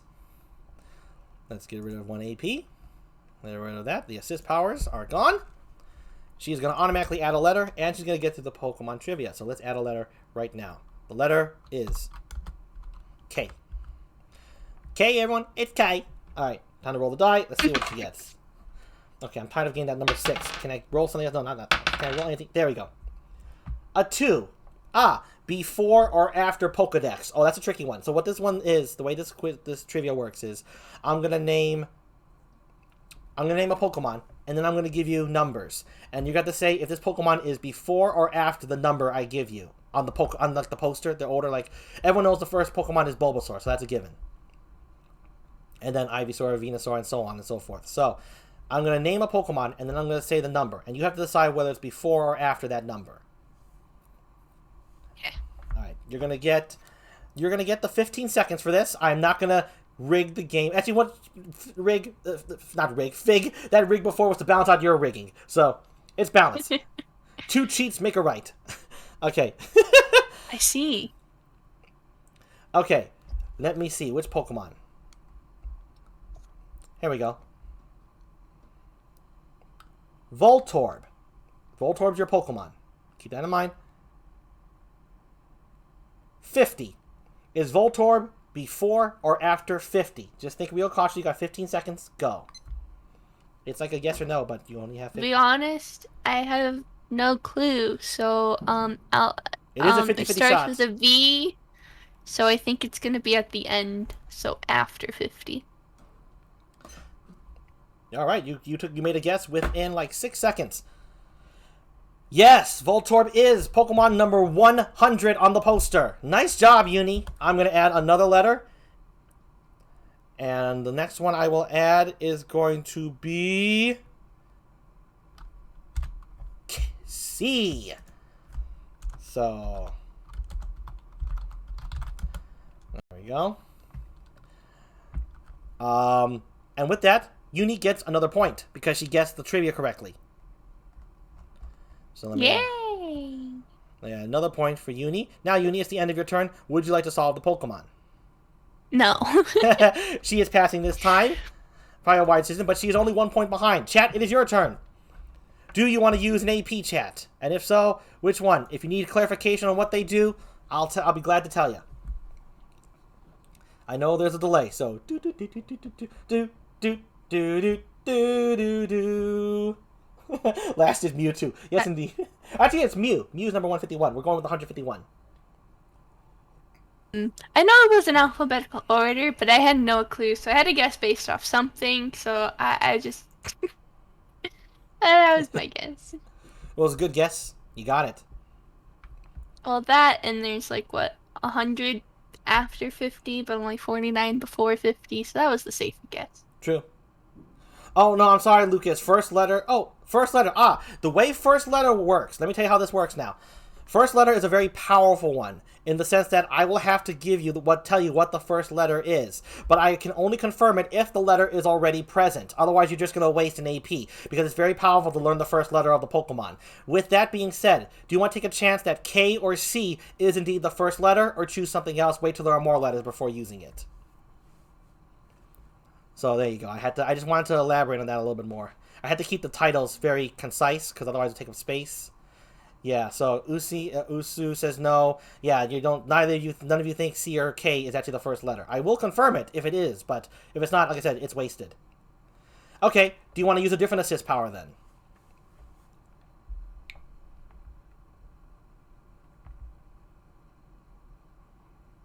Some of these are self-explanatory. Safe guess is when you guess, there's no penalty even if you get it wrong. Yeah, you want a lot of points, don't you?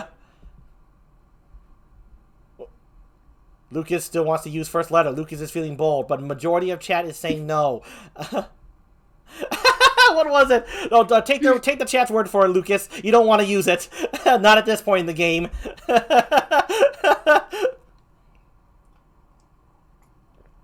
Alright, so we're going to go with no assist. Oh, Fig, take two is, you know how every turn I ask you Pokemon trivia, and if you get it right, a letter is added? Take two is you are given 2 trivias of Pokemon.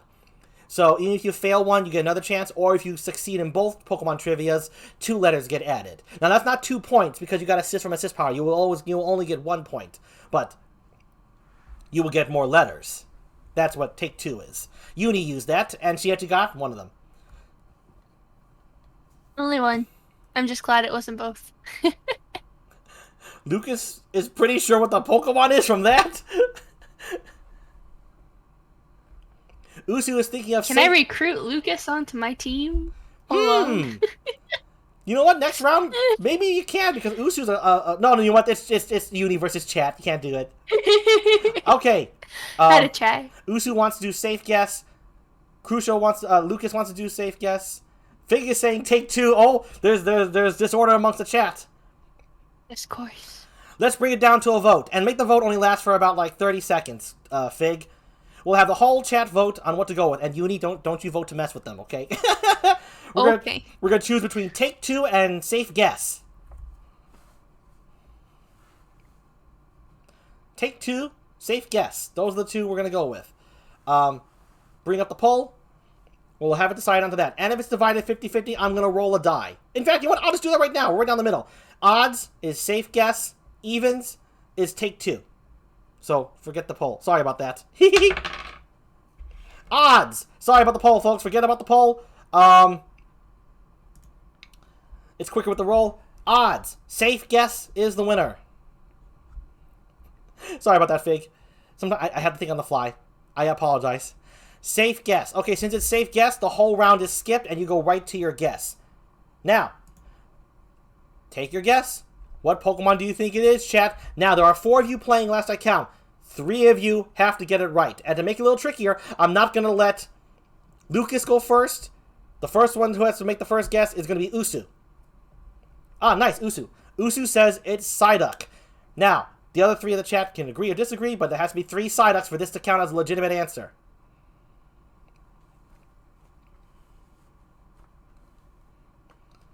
Usu's going with Psyduck.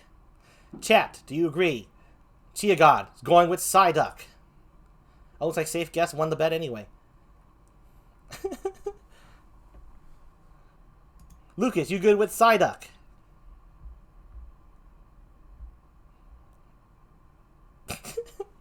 Anything duck. Can't be using wild cards here. That's not fair. He's messing with it. Psyduck. Alright, I'm down for that. Psyduck. Now, since you chose safe guess, even if the guess is wrong, there is no penalty, and Uni will not get any additional letters. Safe guess is powerful. However, your turn will automatically end. Is it Psyduck? No. It is not Psyduck. And you wasted an AP, and now we're going right back to Uni. But it was safe guess. So, alright, Uni. Do you wish to use an AP?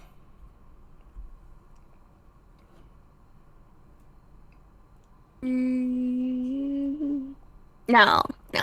Alright, so she's going just for the straight up trivia. Sorry, folks, that's not Psyduck. So you can use that to your advantage, by the way, Uni. I rolled a 3. I'll see if I can get another letter before I guess. Okay, you're going to have 15 seconds to name 3 Pokemon with the given letter. Now, they don't have to start with it. They just have to have the letter in their name. Okay. Name 3 Pokemon in 15 seconds whose name contains the letter R. Go. Dugtrio, Dodrio, and Voltorb. There we go. Just use a nice memory recall. That's that. Yep. You got it. Yep, you got it. All right, time to add another letter to the Pokemon name. Let's add another. So the next letter I'll be adding will be G. I'm a guess. You're going to go for the guess? And I think it's Golduck. Okay, Uni says it's Golduck. Is the Pokemon in question Golduck? Good guess because of the G. But I'm a tricky bastard. It is not Golduck. Darn! And since you didn't have safe guess, they're going to get 2 additional letters, chat. So when it's their turn. I need to stop gambling. And here are the additional letters I am going to give to the chat. No, not that. There we go. That's the letters. My bad. I hit the wrong key. Okay. Chat, your turn. Do you wish to use an assist power? You have a high advantage now. There are quite a few letters up there, but the Pokemon may be slipping you. I have an idea of what it is, but it's not my turn. Fig is going right in for the answer. You folks want to agree with that and solve it right away? Remember, if you fail, 2 more letters for Uni. Fig is going right in for the solve.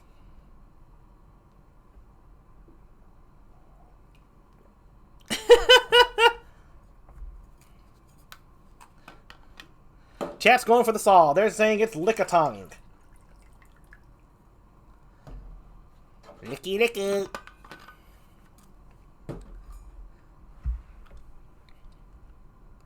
Alright, chat. I hear your pleas. Jeep will now answer them. Is the Pokemon indeed Lickitung? Yes, the Pokemon is Lickitung. Chat has solved it. It was Lickitung. And let's see how many letters we're missing. CK, so T, U, L. I think that's it. Oh, and I. 4 letters are missing. They get 4 points plus 2 more. That's 6. Oh, the game's over, chat. You are still too damn powerful. Uni, but you know what? You gotta give up for Uni for taking chances on that one, folks. She really went for it. Would you like to go for like a double or nothing game? We just have to guess one Pokemon, and if you guess the Pokemon, it's a winner. Yeah, let's do it. You know, I thought that was going to be Nidoking. That was going to be my guess if they didn't get it. It turned out to be Lickitung. Okay, so I know what you're thinking, chat. You worked real hard to win that game, and now Jeep's going to make it that if Uni just magically gets this one, it's over. Well, guess what? It's my game. No, I'm just kidding. No, in truth, chat, you are just very powerful. There's so many of you with Pokemon knowledge in there. Yeah, Machoke was a good one. Good check. Good go for Lickitung. So I'm going to pick one Pokemon. And the way this one's going to work is an easy back and forth. It's going to be a Pokemon letter. And then I just say, solve the Pokemon. And then you have 15 seconds to solve the Pokemon, and I will tell you whether it is or not. So, so essentially you can just keep naming Pokemon until you get it right. So, and as the turns go back and forth, I will keep adding 1 letter to keep the game going. The composer Kazuma. What's Berolinga? Is that a... Oh, that's gotta be a Pokemon in there. Who is that? I don't know which one that is. We gave up no letter. Fig left. Okay. We're gonna kick off with chat this time. I'm gonna put the letter in right now. Can we move this Lickitung? He's kind of looking at us weird. Yes. So long, Licky. So long, little guy. Let's see here. Okay, this Pokemon, I forget how to spell this Pokemon's name, so I have my list right here. Here we go. All right. Let's get the first letter up there. Yeah, look at how just wanted some marshmallows. Indeed, chat. I see. So the letter I'm going to put up there right now is A. Okay, chat. You have 15 seconds. Now, here's how it works, chat. I will not acknowledge singular answers, whether they're incorrect or correct. I will only acknowledge if there are duplicate answers. Only duplicate answers I will acknowledge. So, 2 minimum. I will acknowledge whether those are correct or not. Do remember, if you don't get it right, you're giving Uni a chance, because she can use that to her advantage, that information. Okay, as soon as I say go, start guessing. And don't worry, I'm aware of the lag. Go. Remember, I need to see 2 of the same Pokemon names in the chat, or I won't acknowledge anything.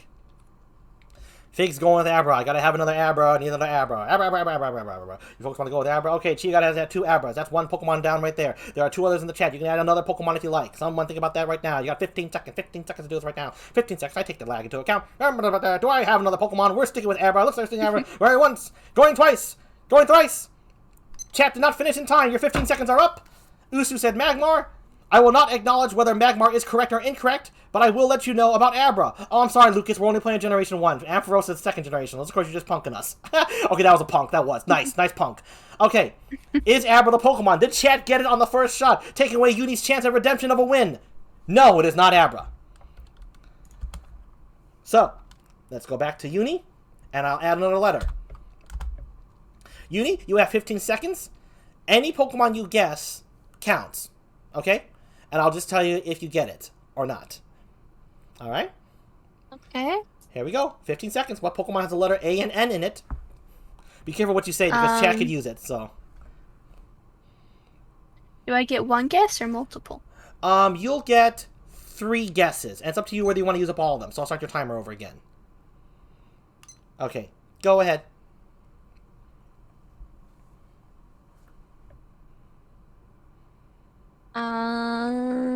Pokemon that's got A and N in its name.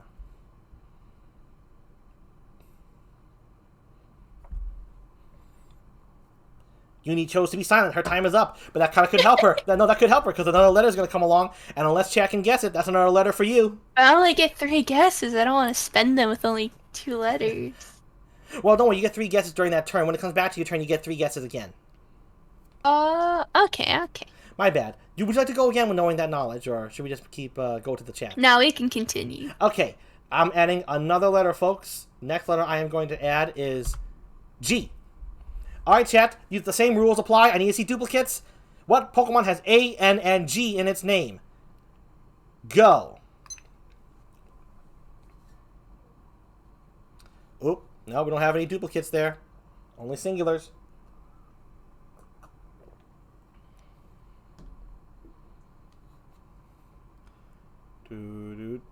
Chat, time is up. I'm sorry, I won't acknowledge either of those. I cannot. Of course I'm looking at the friggin' poster. I gotta know these things before you do. I don't have encyclopedic knowledge of Pokemon. That's Cepheus. Alright, so Uni gets another letter, and Uni, I will not acknowledge whether Tangela was correct or Dragonite was correct or incorrect. Alright, the next letter I am going to add is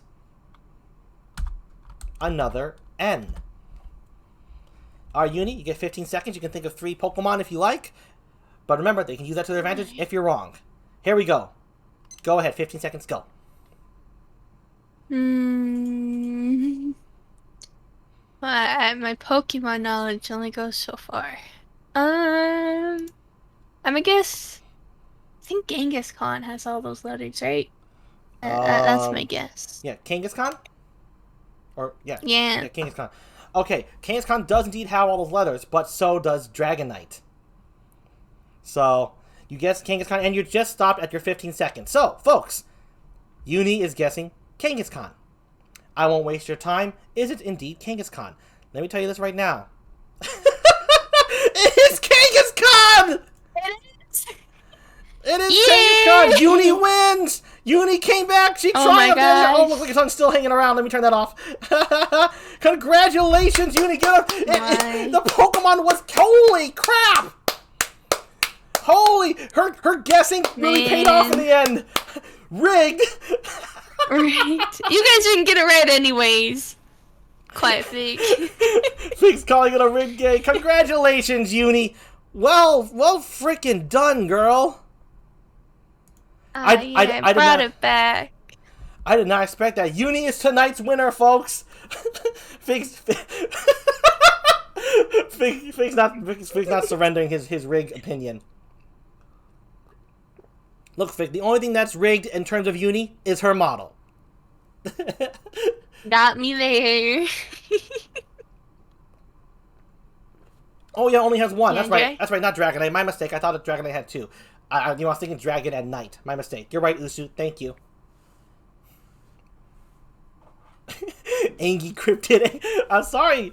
Fig, Uni made one hell of a guess. You really got to give it to her for that. I mean, there are several Pokemon that have those letters left in them. I think there are. Maybe not. Let's see. Hitmonchan. I don't know, those No, double not Hitmonchan. N's. No, not Hitmonchan. There's no G there.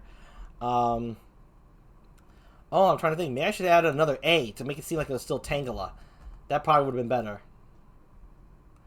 Yeah, the double N. That's probably what did The it. double N plus G is kind of Yeah. Aw, thanks, Fig. The round blue ball. Yeah, I was... Lucas, right. This was fun. I'll be back in a bit. Oh, yeah, I'm glad you had a good time. So, again, Uni, thank you for playing the Pokemon game, Uni. Thank you. Yes, thank you for being our disco talking ball up there. Oh, yeah. I'm pretty disco. I'm pretty fly. I'm pretty cool. I like the 70s. All right, folks. We have one last corner to go to. Uni is going to talk about her love of a specific work of entertainment. Those of you who know her probably know what it's going to be. Those of you who don't, though, are going to be in for a real treat. You wouldn't think this darling right here would be into something so bloodthirsty and murdersome, but it's the truth. So let's take a 2-minute break, and then we'll move on to the final corner of the night, and then we'll go right back to the beginning and wrap up our show. So we're right back here. 2 minutes, folks. 2 minutes. We'll see you in 2.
To say goodnight to Luke. Hey, Lucas, we're back. I want to say goodnight to you. Thank you so much for stopping by.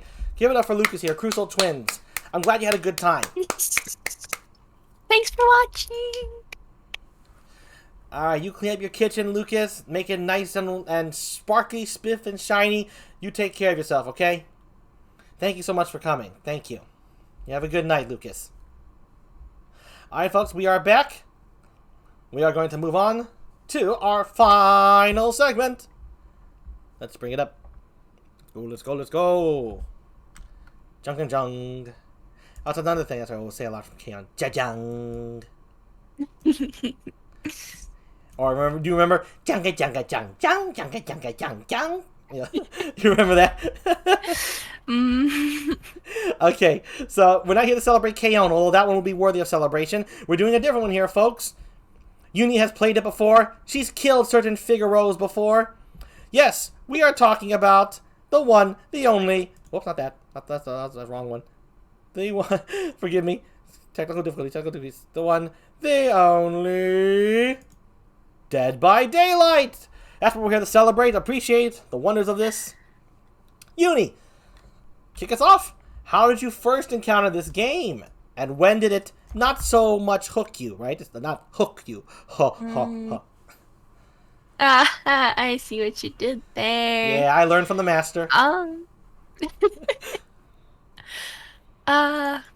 first saw this game like 2 years ago. My friends were playing it a bit, and it looked cool, but I don't do super well with scary games, you know? Mm-hmm. It's like I looked at them play it a little bit, but I didn't really get into it, and then they had like a free weekend or whatever, so we tried it out because they really liked it and stuff. And I didn't like it at that time, actually. It was spooky to me. Because like I didn't know where the killer was, and had the heartbeat noise, and it got me spooked. So yeah, I didn't touch it again after that. And then like a year passed, and they picked the game back up again, and they were share screening, you know, when we were hanging out and stuff. And so I started watching them play it because they seem to really enjoy it, and it's not as spooky when you're watching other people play it. Yeah, And they're pretty good at it, so you know, it was a lot of watching them do well at it. So it wasn't as spooky. And so I spent like 2 months or so just occasionally watching them play when they were playing, and I started getting into the game. I started picking up some of the terms and, you know, understanding kind of what went on. And then they had another free weekend, and I picked it up myself. I didn't do super good, but I really enjoyed it, and I had friends to kind of help me out, and that's sort of when wow. when it kind of took off. You've been kind of practicing or playing this game on and off, or probably more consistently since you became a VTuber, for the better part of a year. Not quite that long. I say it'd be like 2 or 3 months before I started VTubing, so like 3/4 of a year. Okay, 3/4 of a year. There you go. So what is that? 8 months? Something like that? 8 months or so. 8 or 9 months. Yeah, I would think, yeah. Not so... Oh, yeah, right, 9 months, thank you. My math's a little bit fried right now. Hey, Luna, I want to say hi, Luna. Welcome to the chat. Luna's another member of Team Starstruck. She's in the chat right now, folks. That's Luna Mura right there. Awesome person. I always say that, but it's true. I gotta say what's true. So... She in the chat. Yes, you may be a little late. This is the last segment, but you missed it. It's one heck of a show. Uni played the Pokemon game. We put on our PowerPoint presentation. The chat betrayed me because Fig rigged the hell out of it. I think you still would have won regardless. Yeah, I agree. I'm not gonna deny it.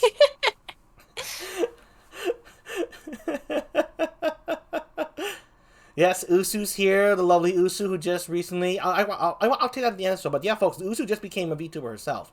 So, Usu is Usuki. Yeah, she did. She really did. She just started streaming, and she's only done like a couple right now. She's got a great model. It looks great. And the awesome Fig is here. So, awesome people in the chat. And Lucas was here too, Luna, the guy who commissioned that art. How do you ban the streamer, Fig? Well, first... You blindfold yourself, and then you jump off a cliff, and then you'll see in the afterlife. Okay. I think he's still reeling from the Pokemon game. That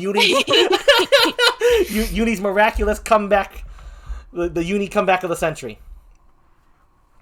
So you've really been playing this the better part of 3/4 of a year now. And when did it really sink in that this was something you really liked? Like you said, you just played it more with your friends. It was because you just understood the rules more? How did it get less scary and everything? Well, like I said, I had watched my friends play it for a while, and they're pretty good at the game. So, you know, watching them loop the killer and stuff and meme on them, and it made it a lot less scary. Ah, okay. And, you know, kind of seeing, you know, when you should run and when not to run and all that kind of stuff. Seeing like the gameplay a lot helped make it a lot less spooky.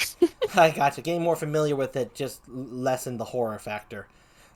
Because horror is like dependent a lot on the unknown. So once you got comfortable with the game, cool. So that's how you got over the horror. What is it that this? Why did this one stick with you? Do you just have like a demonic side we're not aware of? Is there like an extra horn that's gonna grow out at some point, and they're gonna shift and they're gonna be parallel to each other and cover and flank your head at some point, or?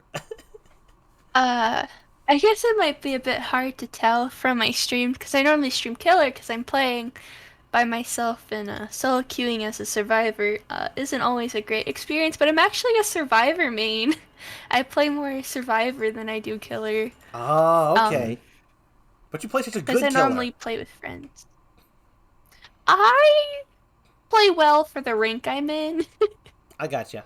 but I am by no means in DVD terms super good at it.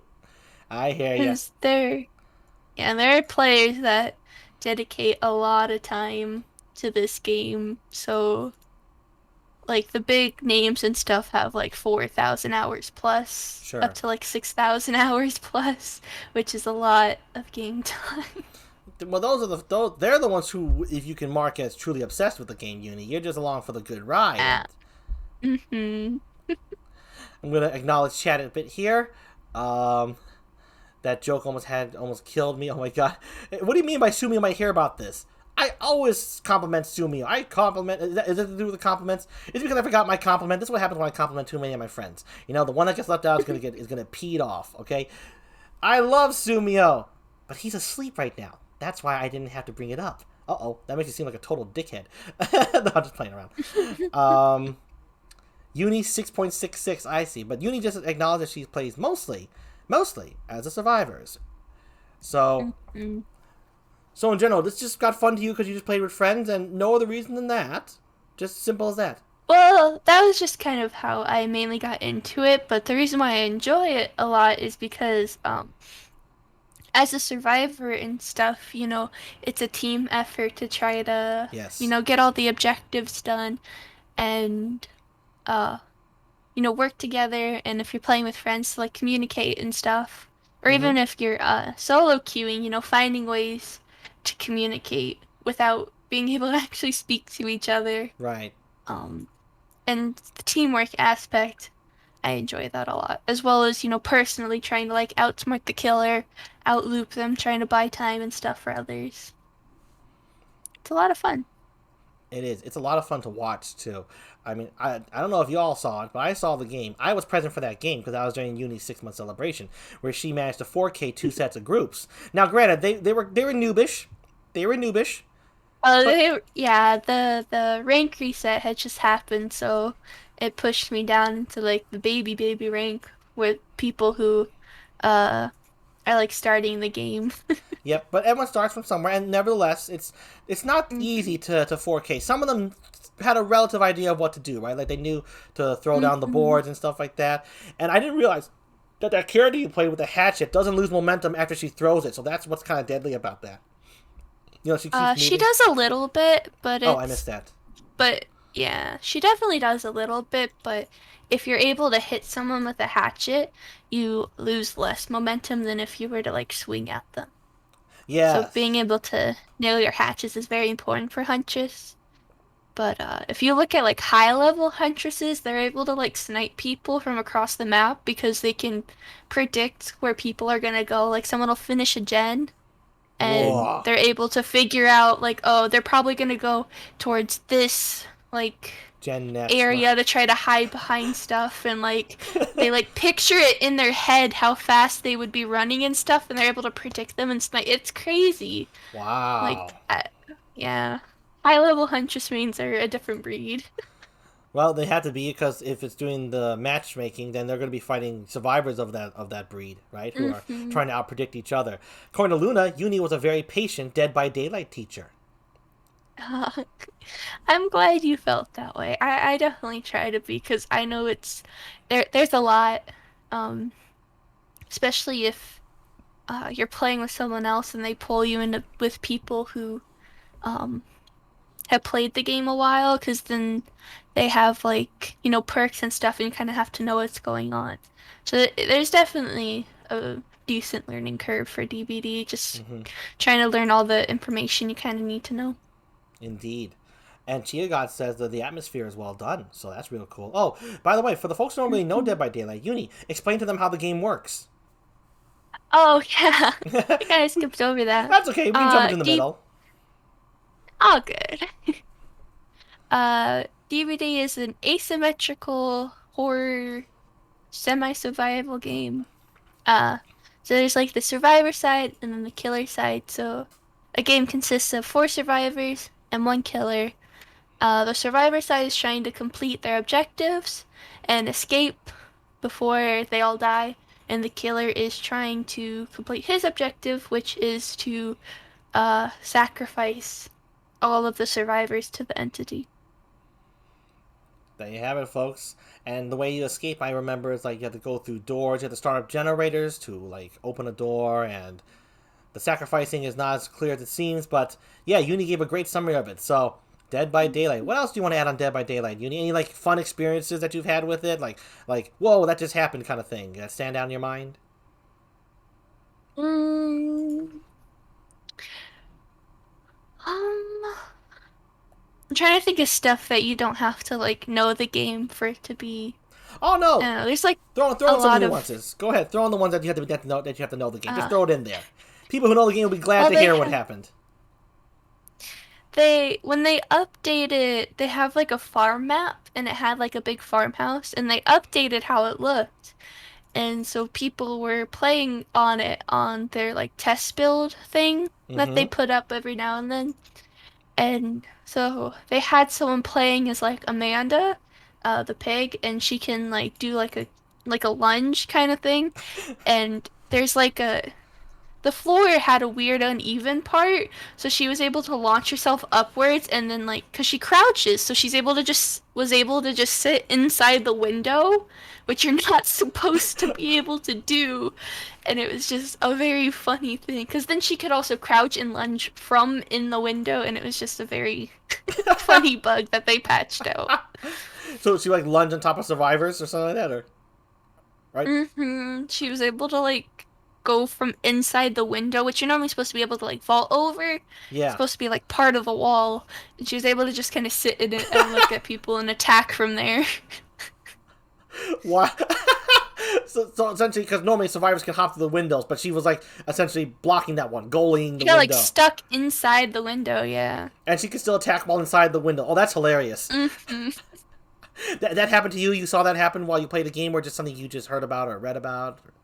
I was watching someone stream it. I was watching one of like the bigger DVD people stream it and stuff, and it was really funny. Okay. Did you run into any fun bugs during your time with Dead by Daylight? Sometimes when you escape, like at the end of the game, like you see your character running, and then as people die or escape, you'll see them running with you at the end. Sometimes it glitches out and like part of your hair disappears. And so you're just like running there bald next to the other survivors. A bald model. That's good. So that's fine. I'm just imagining. That's why I'm giggling. And I've had some good experiences where, I'll loop a killer and I'll just hide behind something stupid, and then they just lose me. Oh, yeah? Those moments are always very fun. Nice. So, like, hiding like in the grass or, like, a corner. I hear corners are death traps to hide in. It's a very risky play, because you can get, like, blocked in there. Right. If you don't play it right. So, where did you hide that you fooled the killer? I like ran into like a room and then doubled back and like dropped down a hole, and they didn't hear me, and so they were just looking around upstairs while I kind of disappeared out the bottom area. Oh, nice. Sneaky. Very sneaky, yeah. Nice play. Let's go back to that. Nice work, Uni. Give it up for Uni for the sneak play, folk. Sneak play of the Uni century. Come on. Let's see some potty for that. Also, Chia says she hatches a plan. Yes, talking about the Huntress. Does indeed hatches a plan with her hatchet. The maps, according to Chia God, sounds like some of the old school Killing Floor maps that he's played. And Chia God has seen the baldness happen. Yes. I haven't seen that yet, but that sounds freaking hilarious. So, Uni, anything else you want to add on Dead by Daylight? Or just like, it just got good to you and now it's just fun as heck and you may or may not have a slight addiction to it. I like playing the Huntress. She's my waifu. She's my main. And I have a cosplay of her, which I like pull out sometimes when I play. Folks, wasn't that cool and spooky? Look at that. That got me by surprise right there. Woo! Oh, that was good. That was nice. I just kind of had it sitting under my feet this whole time. I just kind of pulled it out. There you go. She was standing out the whole time. That gives her extra leverage over everyone else. And that's lovely. See, it still looks cute though, doesn't it, on her? Okay, yeah, the blood is there and whatnot, but don't mind that. That's not the important part. we can certainly say this though, folks. There is a killer inside this sweet basket of marshmallows. So don't be fooled if you think you're safe, you're not. Treat her with respect, and she won't bring out the hatchet or the mask. That was awesome, Uni. Thanks for doing that. Hope you folks enjoyed that. I didn't know she was going to do that. That was my secret surprise. Well, I was surprised. That was very pleasant. I like that a lot. Thank you for that, Uni. So, folks, give it up one more time for Dead by Daylight. Something that started out that wasn't using Uni's cup of tea, but evolved and changed, kind of like the game's asymmetricalness. So, here's the Dead by Daylight. Here's to... Thank you. Woo! Thank you, Dead by Daylight, for being something for Uni to enjoy and stream. Thank you. So let's head on back and wrap up the show. All right, let's get me back in my host seat right there. So, folks, those of you who want to check out what Uni's got to offer, again, it's up there. Fig put the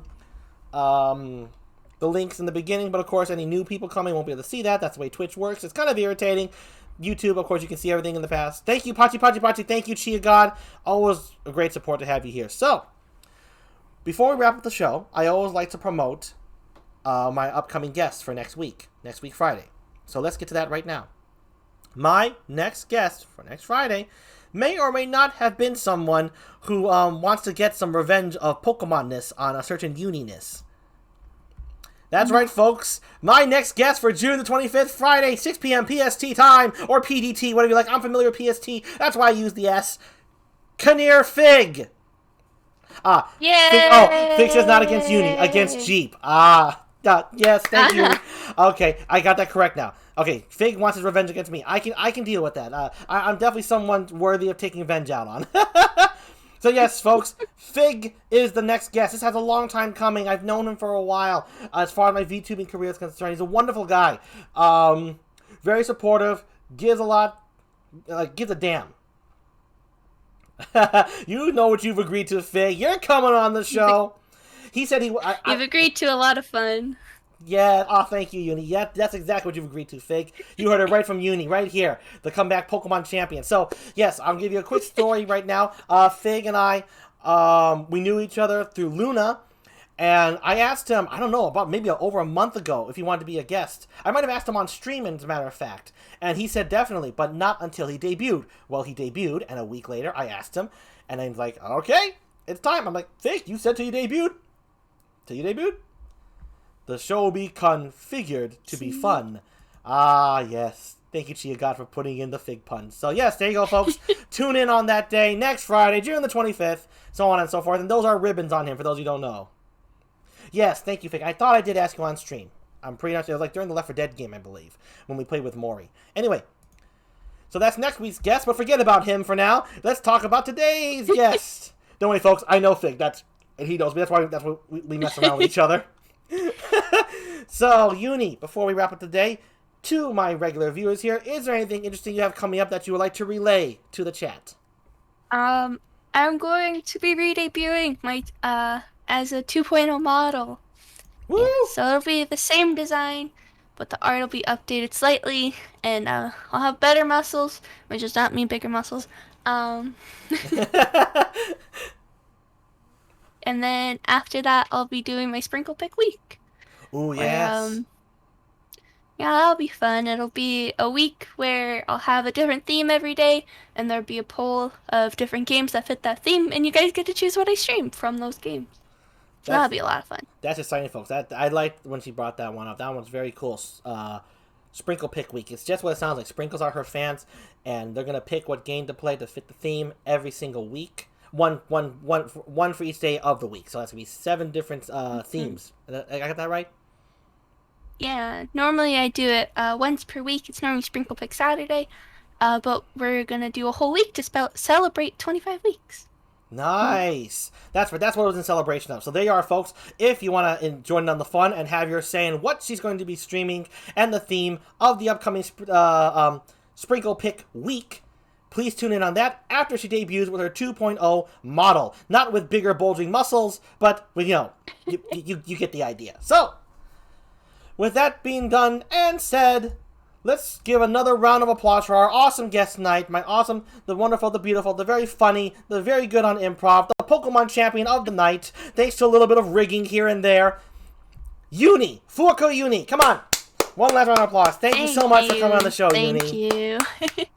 Thank you for having me. This has been a blast. I'm really glad. I had a really good time with today's show. I'm very happy with the way this turned out. So, I really liked all the things that went down. So, yeah. Uni, folks. Uni. Now, I am more than awake to raid somebody. Uni, since you're the guest, I want you to give me someone to suggest. Who are we going to raid? Oh, we can raid my friend Heenan. She's labbing in Guilty Gear Strive. I remember Heenan. Please tell me how to spell that name. H-I-N... I-N? Oh. It's just Heenan like that? Is that really her name? Yeah, Heenan Gao. Heenan Gao. Okay, I was going to say, I thought Heenan would be taken, so Heenan Gao. Okay, I'm going to double make sure I got that right. Hold on, folks. I'm just checking in some things. I want to make sure I got the spelling correct. I don't want to be going to another Heenan Gao that I might have incorrectly spelled in the chat. Heenan Gao. That's it. It's just Heenan Gao. No numbers or nothing. Awesome. All right, we are going to go and raid Heenan Gao. Give me a sec, folks. I just have to do that. Yes. Thank you, Chia God. Hey guys, this is Posty. Oops. I bet y'all can hear that. Okay, there we go. It's those damn ads. That was an ad that was playing. They always get you. Yeah, they do. You know, I got pretty quick fingers. All right. I am just going to get everything set on my end here.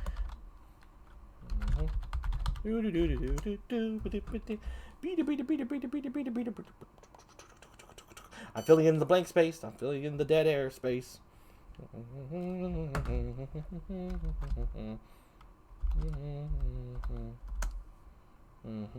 Whoops.